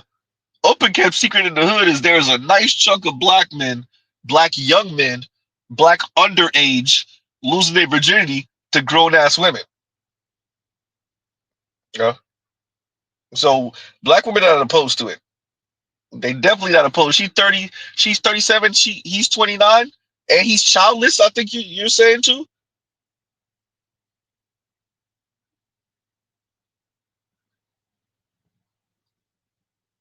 Does she have a kid? Yeah.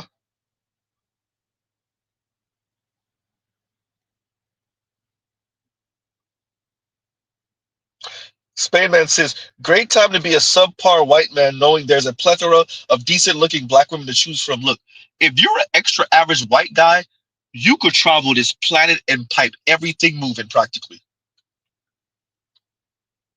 If you make enough money, or if you have the type of career that allows you to travel, you could go every continent and just run through them. Those ladies, they won't have a problem.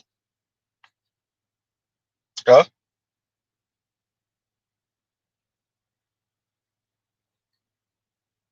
See? And Trell says he lost his when he was 23 and to a 35-year-old. Sound about right. Right. And oftentimes, clearly, they find you attractive and whatnot. A good-looking brother is a good-looking brother, true. With that, ma'am, why are the men your age and older messing with you? Uh-oh.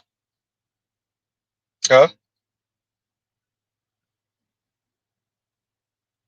Okay, and Split Jim says, no kids, but told him she doesn't want any. Oh, okay, maybe she's just having fun. Yeah. She having fun, and she getting that ego stroked along with other things stroked. But she 37 with a 29-year-old white dude. She definitely winning. And once again, Shifraka said I forgot his super chat. So once again, thank you for that super chat, Shifraka. And thank you. Where is it? Thank you for this. And Shifraka says, thank you for the super chat. Like, share, subscribe to the super chat. Shifraka says, whoever gets a Kayla moving forward better wear a condom. Based on this situation with Kelce, she ain't left without nothing. She ain't left without nothing. Typically, they baby trap when they know in their hearts that marriage ain't in the cards. Yeah. Yeah. And then pretend and play dumb. Huh? I don't know what happened. Huh? She gonna tie herself to you somehow. Yeah.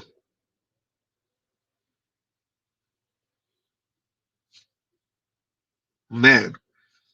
So yeah, Chief Rocket, no, I definitely. Oh, he said meant to say leaving. Wait a minute. Whoever gets, oh, she's not leaving with anything. She ain't leaving with anything. Okay, I get what you're saying. Yeah. Based on the situation with Kelce, she ain't leaving without nothing. Yeah, how old is Kayla Nicole? She's in her 30s, right? Mid-30s somewhere, something like that. Early mid-30s. She got to be mid-30s, something like that, right? Because Travis Kelce is like 36 or something, 37-ish, 30, something like that, right? So yeah, if she's mid 30s, early 30s, 31, yeah, it's about that time. Huh? It's about that time. She's 33. Revelat says 33. Spademan says 31. 31-ish maybe. Oh yeah, 33. Yeah, it's about that time. So yes, I agree with you, Chief Rocker. Whoever come up next, hey, if you're not trying to have children, even if you are trying to have children, I don't know if you want to have a kid with Kayla Nicole of all people. The lady really did. I'm gonna play that BGS clip again. The lady really did say, essentially, this old order way of thinking. And to every woman, particularly black women who thinks like this, let Z say, you don't got to sign up for nothing we talking about. You don't have to cook. You don't have to be a homemaker. You don't have to do any of that. But suffer the consequences then. You don't have to do any of it. And no man needs to sign up. After he hear you say that, men can turn their back. The issue we have is women try to change men's appetite. It's a whole lot of women attempting to change the appetite of men.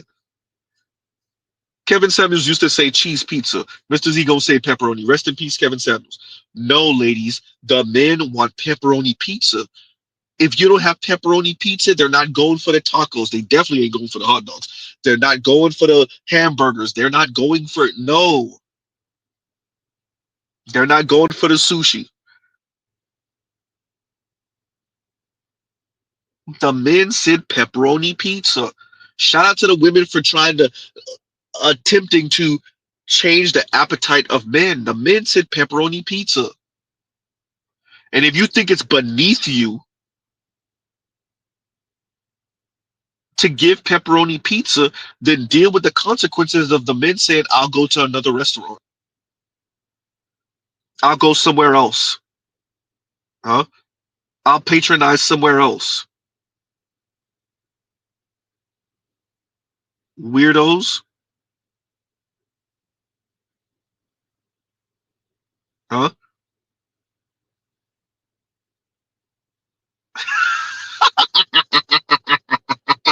Ah, oh man. That might be a domestic Passport OG. And Passport OG says, Kayla gonna be like, let's name him Travis. Oh man.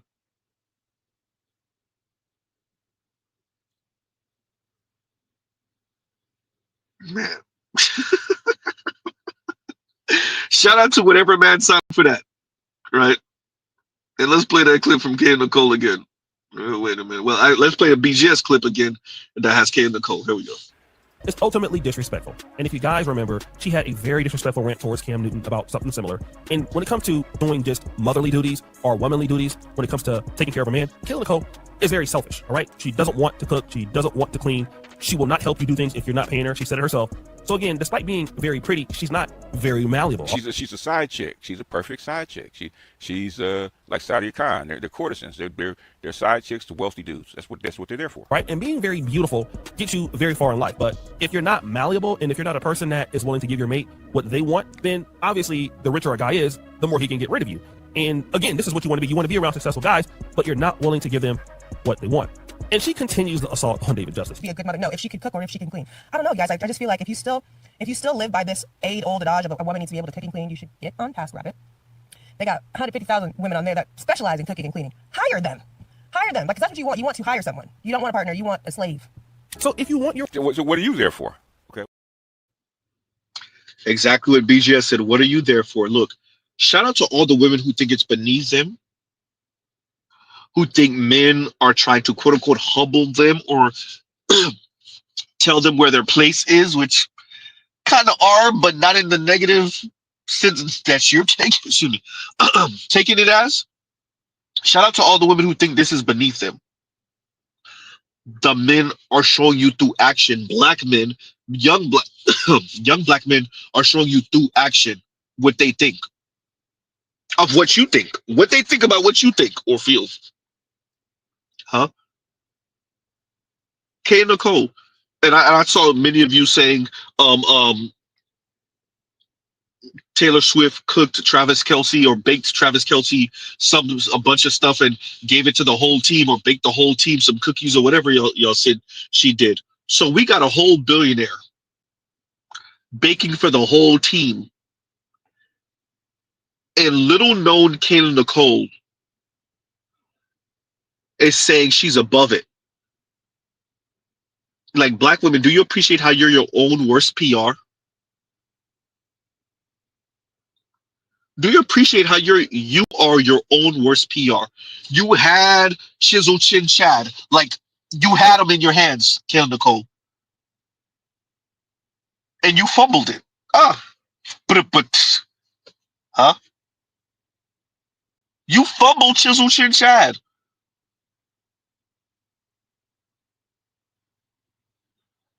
And why wouldn't you when you're saying what you're not going to do? So let me get this right, black women. Let me get this right.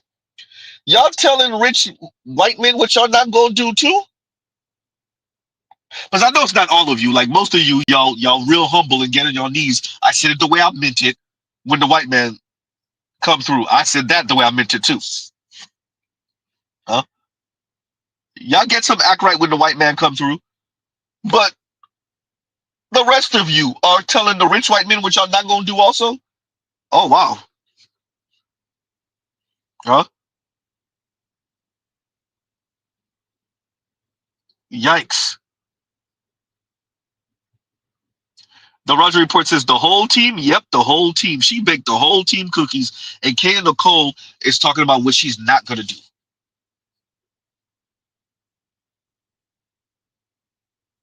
Y'all stay fumbling the bag. Dear black women, y'all stay fumbling the bag. Exhibit A, black men. Do you not appreciate why young black men are talking passport bros and SYSBM and monk mode and generally just staying away from black women?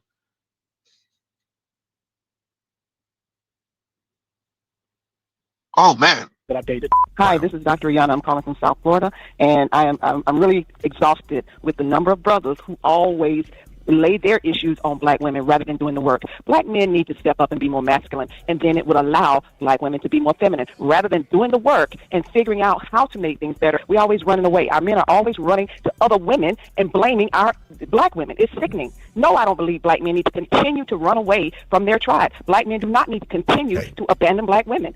Absolutely not. I think they need to put in the work to become more masculine, and that would allow black women to be more feminine, and we can have a more harmonious community. So I'm very offended by it. No, they need to work. Well, where you at, ma'am? Ma'am, Ricky. Ma'am, where you at? I'm done the work. Done the work. Call back up here. I done the work. Go and get it, dog. Huh? Got a degree. I'm ready. At the end of the day, black women want their quote unquote liberation. They want their negative liberty, and there is nothing wrong with that. Black men don't have to be here for it, though. What black women are contending with is that they are not going to get on a black man's program. They're giving black men the biggest middle finger. And black men said, I bet. It's the I bet that they can't deal with.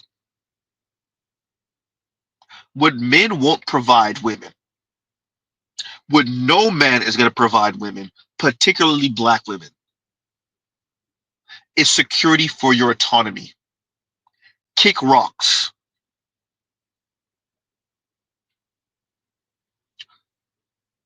Dear black women, black men are not going to provide you security for your autonomy. The bears are on the loose. The polar bears, the environment is on the loose, and you get what you get. Winter is here. You guys have been living in a fantasy land. You think that it's not going to happen. You think there's going to be some kind of bailout. There's going to be something else. There's going to be nothing. People right now are being put on the streets. In Dallas, Fort Worth, the constables are moving people out, putting their stuff on the front yard. You want to know what's coming, ladies? They're decriminalizing the oldest profession in the book. In New York City right now, the governor, the mayor said we're not going after people who are loitering in the streets. So, like it or not, some parts of Manhattan, some parts of the 5 boroughs have been turned into right there in the streets. Go to World Star, you'll see the video yourself. Broad daylight, transactions happening on a stoplight. Guess what? That's New York. Guess where else it's about to come? California. States across the country, because why? There's not enough money to give to people. And if you're a woman and you have a regular job, you know, let's just look at it. If you were not an essential worker during the pandemic, you are at risk. I was in Neiman Marcus the day they shut the world down, and I had never seen panic like that before. And all those women's eyes, because many of them have been with that company for 15, 20 years. All they had done is retail. Neiman Marcus is on the verge of bankruptcy, and the only thing that saved Neiman Marcus was the pandemic. Those women over there know they are coming back. And when the world stops again, many of these 40-year-old women are not going to have a job to go to and have no skills in the environment. Ladies, winter is coming. Winter is coming. Winter is coming, and when winter comes, it does not, and this is not just the winter. We are heading into what I'm going to call the long night. It's not going to just be 3 months. It's not going to just be 6 months. We're talking about a global reset for the world. The world, I have been studying this for the better part of 2 years. Look at what's going on in South Korea and Japan. You think it's a joke? You think it's a game? There are villages in Japan where people are outnumbered by freaking dolls. I'm not kidding. Japan is dying. An aging population and a group of people who are not dating. They're not dating. They're not marrying. They're not getting together. You know what it's called? Hikikomori. socially withdrawal. Socially withdrawn. These I'm talking about men 45 and under. Same thing with women. Remember we talked about Kodu Koshi? People dying in their apartments. We talked about Xinyu, leftover cake, leftover women. Ladies, it's here. Winter is coming. August will be it. August, when the schools open, the people who have not been working will be forced to go back to work because the children must be in school. The daycares that are left will be there. What are you going to do if you go and have a job and you've been downsized, you've been automated? How many people have been to a McDonald's recently? And you'll notice that most of the front register staff is gone. It's kiosks. The largest two employers in our community of black women are federal government and retail. Retail is dead. We have 26.4 square feet of retail space for every American. The next largest developed country has 6. We have 6 times too many retail spaces. This is why you're seeing dying malls across the country. And what's going on? Because so many women are not being told to think about their long term. This is coming as a surprise. This is why women in Korea are saying we need to, the society is not set up for single people. And what the society needs to do is re-engineer itself for singles. Bullshit, it's not going to happen. Basically, what women in Korea and Japan are hoping that single men who had no family, no children, and have been locked out of the sexual marketplace because of this hypergamy will somehow come and save their lives. Not going to happen. All right. Rest in peace, Kevin Samuels. Shout out to Alex ST. He says he just touched down in Miami for the conclave. That's what's up, brother. That's what's up. Right? Exactly, Joe. Wait, no pepperoni pizza? Watch this. That's what men are. That's what men are on. That's what black men in particular are on. And why shouldn't they be? So we gonna end on in a minute, y'all. I just want to stress this. All this boo-hooing and it's black men's fault because black men are not choosing us, so they're leaving us no choice but to go out there and date non-black men, and then they use us and they use our bodies and they throw us away. But that's essentially what both of those women were saying that I played earlier. I'm gonna play them again. All that boo-hooing. And shout out to the young lady that tried to make it seem like these white men are learning from black men how to treat black women. What type of weird yawn? Wait, so white men weren't piping and tossing on the plantation? Wait, they weren't doing that during Reconstruction. Wait, they weren't doing that during Jim Crow. No, they learned from black men to pipe and toss black women. Okay, yeah, that's it.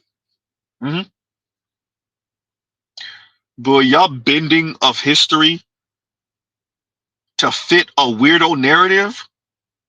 Wait, I thought we had a problem when Trump was trying to do it. Now black women are doing it? Oops. Huh?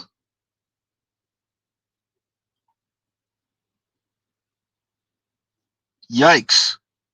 Travis Kelce's PR managers allegedly claimed that they basically wanted to turn him into a household name, into a billionaire. And so both of those PR managers allegedly are black men. So you have black men to thank for the fact that he had to break up with his black girlfriend. You have black men to thank because they pushed and perpetuated this narrative that you cannot advance in life and reach the next level if you have a black woman on your arm. You have 2 black men to thank for the fact that his ex-girlfriend had to accept probably one of the harshest truths there is, and that is a white man will always go back to his racist roots. Whether it's for a check, whether it's for fame, which he already had both, it's so easy to convince him to go back to his racist roots. So much that he sat back and said and did nothing when his fans and Taylor Swift fans were so racist and vile towards her. And I want y'all to remember that it's 2 black men who caused her that pain. I need y'all to keep that in mind. It's 2 black men who encouraged Travis Kelce to put a black woman through such unimaginable pain. Having to accept that the man she thought she knew never existed. He was always racist. It's not hard to radicalize white people and turn them into racists, even if all you're offering them are the things that they already had, like money and fame.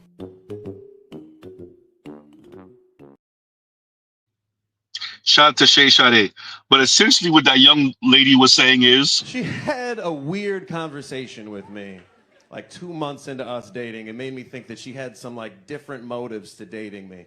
made me uncomfortable. She was like, Jeff, I'm happy to finally be with a white man. Black dudes, you can't trust them. They're just gonna cheat on you. They ain't. You know how uncomfortable you feel right now? Imagine how I felt. This is in real life for me. This is just a story for you. I felt uncomfortable as shit. I didn't know what to do. So I talked to a black friend of mine. His name's Josh. I was like, Josh, told him the whole story. He's like, Jeff, I'll tell you what you got to do, but you might not like it. I'm like, all right, let me have it. He's like, Jeff, for the culture, you got to cheat on that. That's what...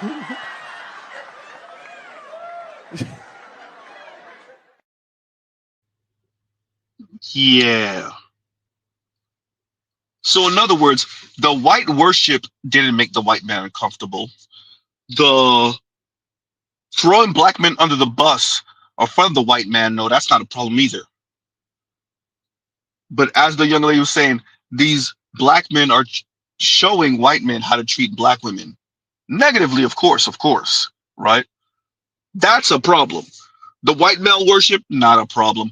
Throwing black men under the bus in front of white men to ingratiate yourself, no, that's not a problem either. Of course it's not. Of course it's not. Huh? Yikes. Huh?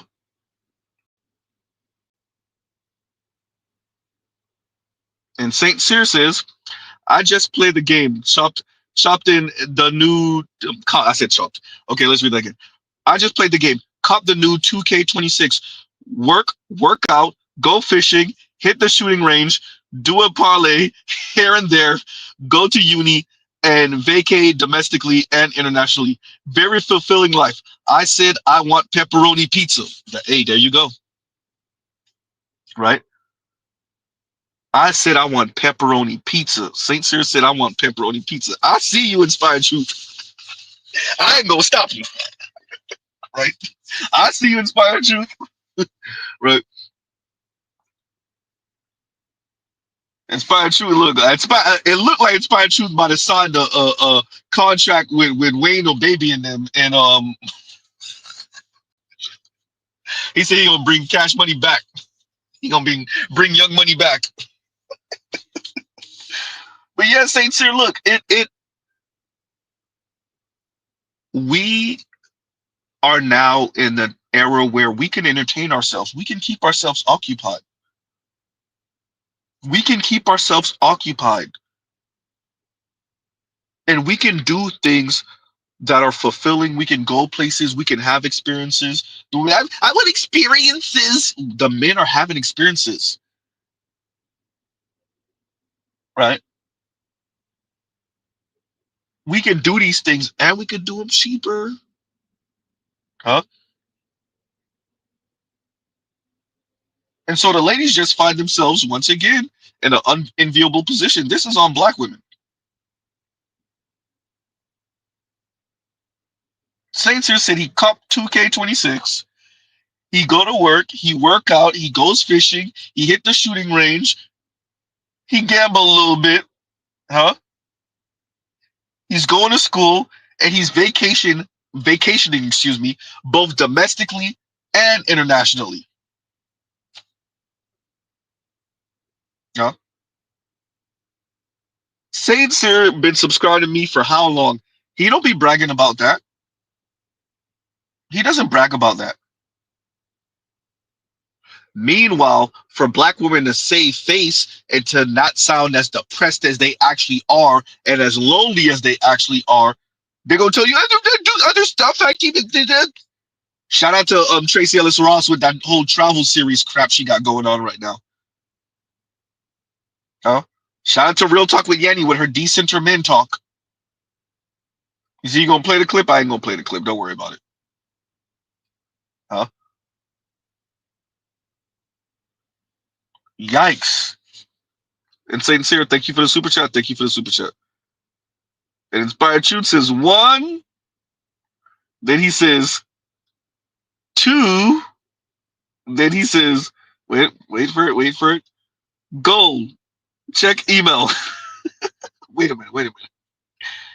Wait a minute. Let me check the email. Wait a minute.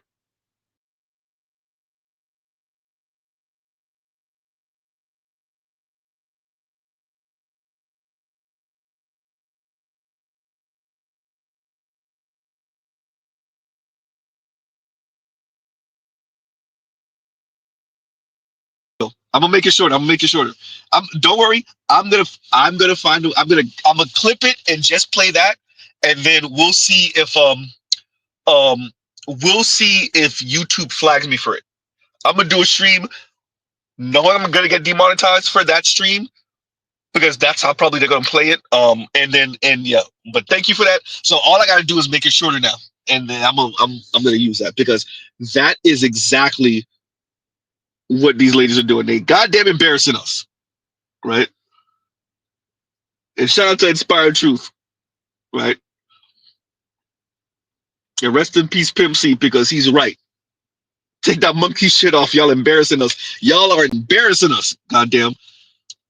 Especially, man, that drooling over non-black men thing, that being heartbroken over Taya Nicole is not even a celebrity. She don't even rate. And that's not Mr. Z trying to be mean to the young lady. Imagine this is the type of parasocial relationships y'all are having with these black women that are in situations with white men. That's embarrassing.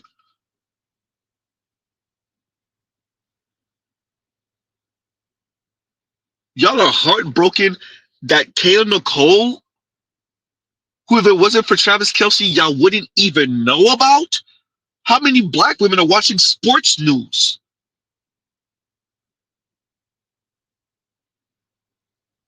So Kayla Nicole, who you wouldn't even know about if it wasn't for Travis Kelce, y'all are heartbroken that not only did they not work out, but then that Travis Kelce, a white man, turned around and married a white woman who just so happened to be one of the biggest pop stars of the past 2 decades.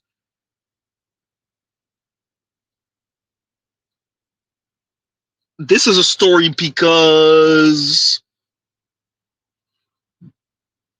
how is this a story?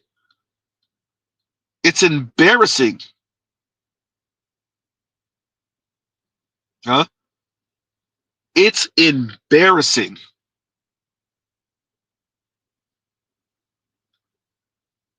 And Passport OG says, I didn't forget about you, Saint Sir. And Passport OG says, Z, change the speed and pitch. And excuse me, change the speed and pitch helps. Okay. I'll definitely do that too. Right, because I want it to be Pimp C that say it. Right, and thank you for the super chat and thank you for the advice. Thank you. I'm definitely gonna change the speed. That's another thing. So if y'all notice, I speed up a lot of clips that I use. First, it's just it saves time, so that's number one. And Z should be talking about saving time. I already know. I got the jokes. Don't worry, Mr. Z already joking on himself. That's number one. But number two, also to not get flagged. So it works. It works to a certain extent. So there's that too. But I really do it to save time. But it also doubles as me not getting flagged. So, and thank you for that, Passport OG. Thank you for that. The Roger Report says because, and thank you for the super chat, because black men are now all of a sudden and conveniently the white man's leader. I know exactly. Say that, Roger. That really is the framing. But remember, you're less of a man. You're not even a man. Remember when they try to say male instead of man when it comes to black men. You're not a man when we're speaking about what men have accomplished, particularly in America. So you're not a man then, but you are the leader of white men of all people when it comes time to treat black women negatively, wrong, right? When it comes time to be colorist, featurist, texturist, fatphobic, then you're the leader of white men of all people. Raj, I told you earlier it don't gotta make sense. They don't make any sense. They feel it. There's a pun in there. They feel it and they just go with that. And they state it as facts. Right? Imagine saying that Travis Kelce and a number of these non-black men are learning how to treat black women from black men.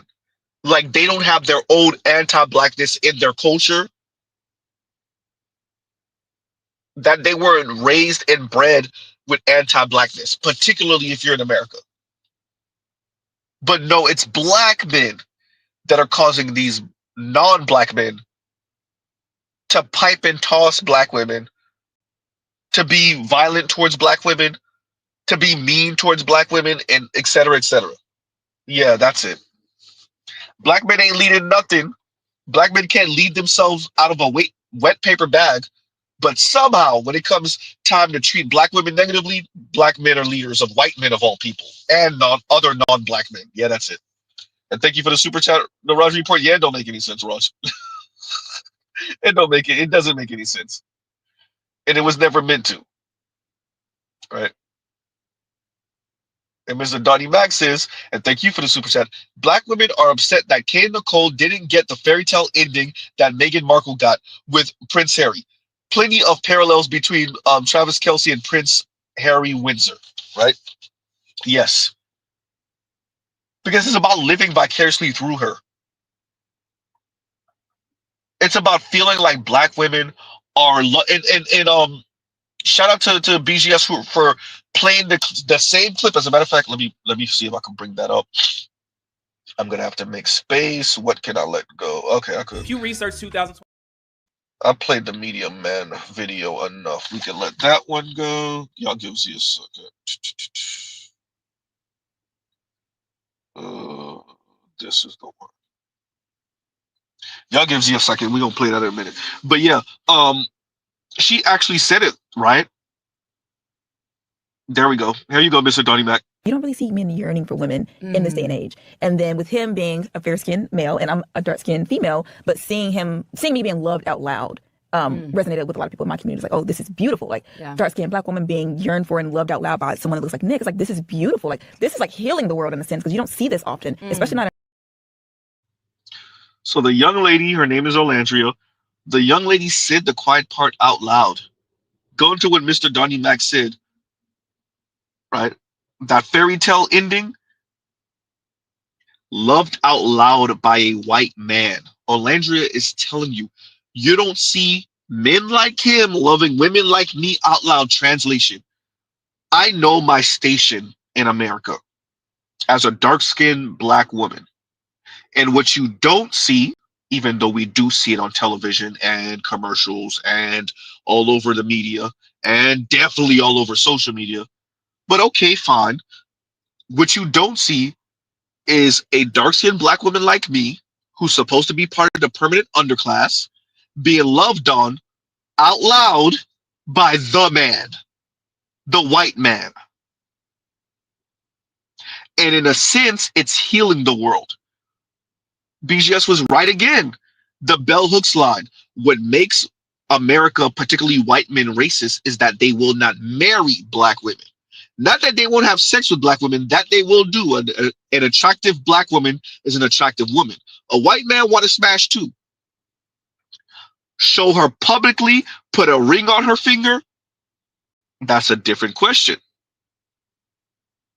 So Olandria said the quiet part out loud. This is about being validated by not a man, but the man, a white man. Huh? And arguably a white man in his prime. Huh? So let's play that again. And once again, Mr. Donnie Mac, thank you for the super chat. You don't really see men yearning for women in this day and age. And then with him being a fair-skinned male and I'm a dark-skinned female, but seeing me being loved out loud resonated with a lot of people in my community. It's like, oh, this is beautiful. Like dark-skinned black woman being yearned for and loved out loud by someone that looks like Nick. It's like, this is beautiful. Like this is like healing the world in a sense because you don't see this often, especially not. This is healing the world in a sense. Oof. You see where they at with it? That is some scary, scary, scary stuff. Ah, that's scary. Are you not ashamed of yourself? Are you not embarrassed? This is really embarrassing. Ah. And Mr. Donnie Mac says, yearning for women, question mark. He went through 4 different women before her. So I didn't know any of this until y'all started saying it, I think the last stream when I covered this. Which makes this even more sad and pathetic. I think Telescope said that in one of my comments. Shout out to the Telescope. That is sad. And in a weird way, I feel for Black women. Because you put blood in the mouth of the ad execs now. You put blood in the mouth of the producers and the editors now. And they're going to press that button. And what's going to be frightening is to watch the society pander to Black women with these interracial relationships where Black women elevate. Obviously, not with bum-ass white dudes as if Black women would end up with them either, but with white men of some status, good-looking white men with some money, white men that are going somewhere, or at least look like they're going somewhere. You're going to see that on television, but that's not going to be what any Black woman is living for the most part. The Black women with white men are going to meet white men similar-ish to their station in life, maybe a rung or 2 down. And that's going to cause a bit of, schizophrenia, anyone? And that's going to cause some mental issues. You're going to be watching television that says one thing, and yet reality is going to be saying something else. You're going to be on social media, it's going to say one thing, but yet reality is going to be saying something else. Huh? What was the word Dr. Bugs used? Was it disjunction? Disjunction was the word. Huh?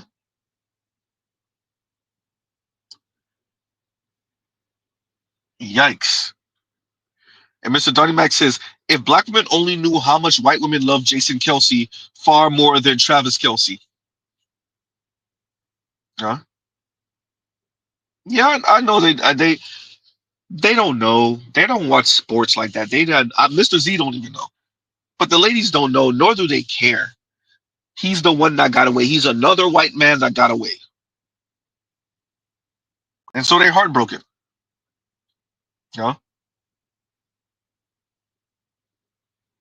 And that's what this comes down to. They're heartbroken.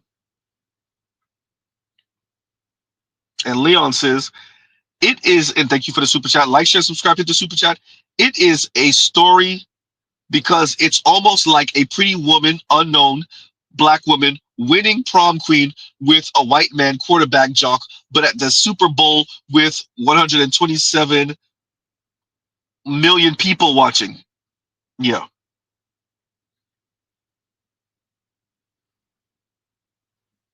I get what you're saying. But when he's at the Super Bowl with 127 million people watching, he ain't with her no more. Yeah. Man. Brandy told y'all almost doesn't count. That's what she said. Brandy told y'all almost doesn't count. That's what she said. Anyway. Huh? And it wouldn't be even almost because you didn't even get proposed to, so.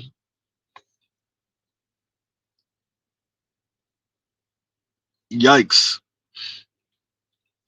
Leon, what's your thumbnail? Damn, I can't see it. I cannot see it. It's too small. Okay, I see what your thumbnail is. It's hysterical.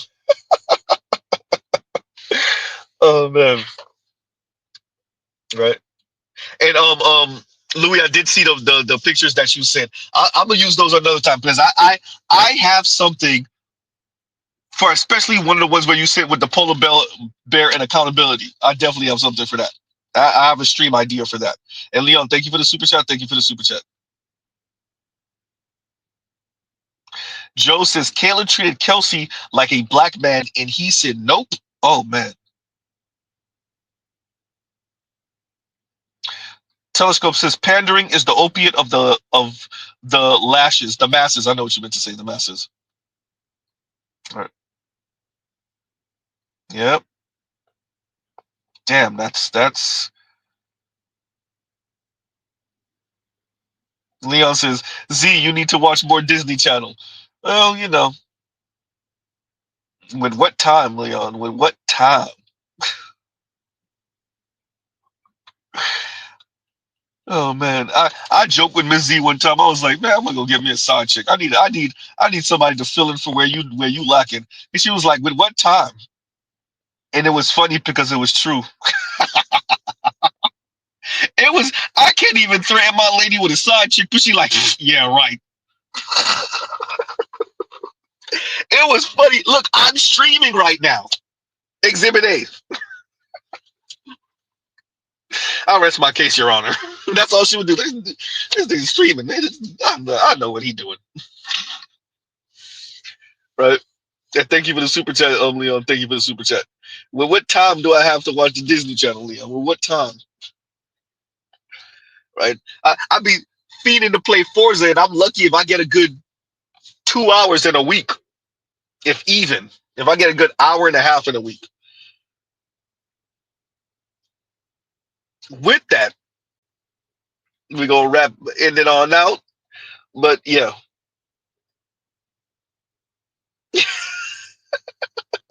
Red pill sleeper cell. Louis says the clock is your side chick. That is a profound ass statement, Louis. Though that's funny, but that is a profound statement. I guess for those of us in relationships, long-term relationships, but we working a lot. Those of us that are married, but we work a lot, or we all the hustle, the side hustle, the job. The clock is your side chick. Louis, that's a dope. Hey, Louis, you might want to put that on a t-shirt. The clock is my side chick, or the clock is my main chick, or the clock is my wife, or something like that. Shout out to all the rappers that came up with a zillion different ways to say they married to the money. Right?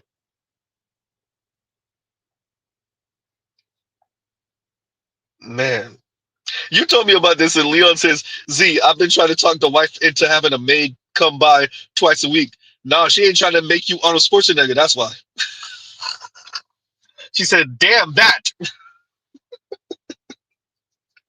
He said, I see how Arnold move. I ain't gonna let you do the same thing. Right?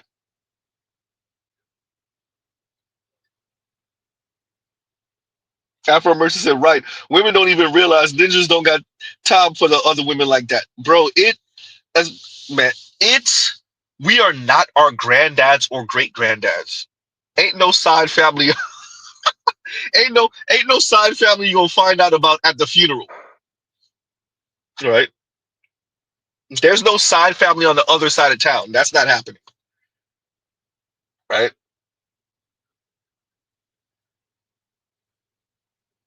Man. Vince says, my girlfriend said we can't get a maid. Right? I'm just reading through you guys' comments right now. We're just doing the funnies now because the serious stuff that Mr. Z was still laughing through, we pretty much done with that. Right? But yeah, I just wanted to cover this.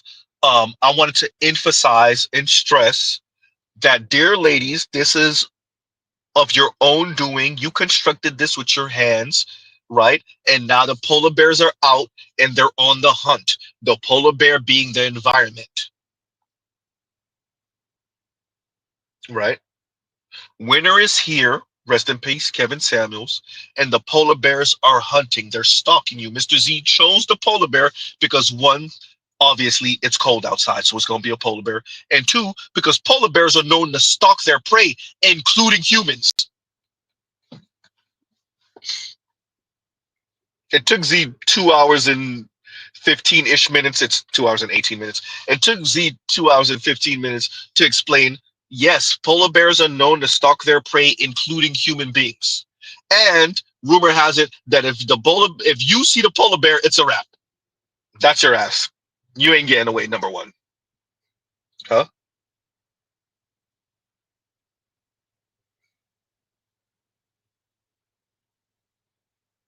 So now it is cold outside, it is freezing, and the polar bear, being the environment, is on your ass. And well, there you go. So, save yourself first, put the mask on first, and whatever woman is on your program. And if it's a black woman, great. But if it's not, well, Joe said polar bears make no mistakes. You gain 8. Look, I don't think we have the most talented of politicians right now. And that's the only reason that the cuts aren't as surgical as they could be. Mr. Z has it in his mind that some of us, namely women, black women in this case, should actually be a bit grateful that it's Trump that's in office right now, because he's a bit whimsical. He's a bit whimsical and he's kind of preoccupied by a lot. He's not as,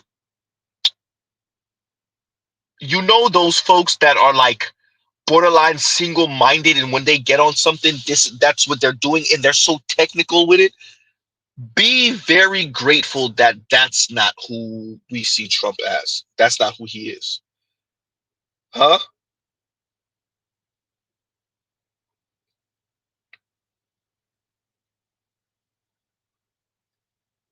Because it could get real bad. Y'all better hope Trump survives these next 3 some odd years. Because it's cold outside. And on that note, y'all, we're going to pause right here. Love, peace, and chicken grease. Y'all go check out other Black Manosphere content, other non-Manosphere content. Thank you, everybody, for contributing. Thank you, Louis, for contributing. Louis with the background, the thumbnails over the past few weeks. Shout out to Louis Conyer, also known as Red Pill Sleeper Cell. Y'all check out his page. He catching them slipping all over Clubhouse, right? So y'all check out Louis. Check out the Roger Report on Monday. That's gonna be fun. That's gonna be fun, Raj. We're supposed to be covering Maybe I Deserve from Tank. Another one of the kind of early 2000s, late 90s. It was actually an early 2000s song.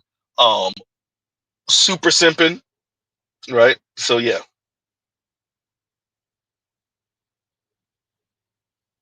Yeah. Telescope says Trump can be distracted. He's not Miller. Yeah, Stephen Miller's a whole super racist. Like, it's ridiculous, right? Telescope, Stephen Miller was the one who him and his wife were like sleeping at the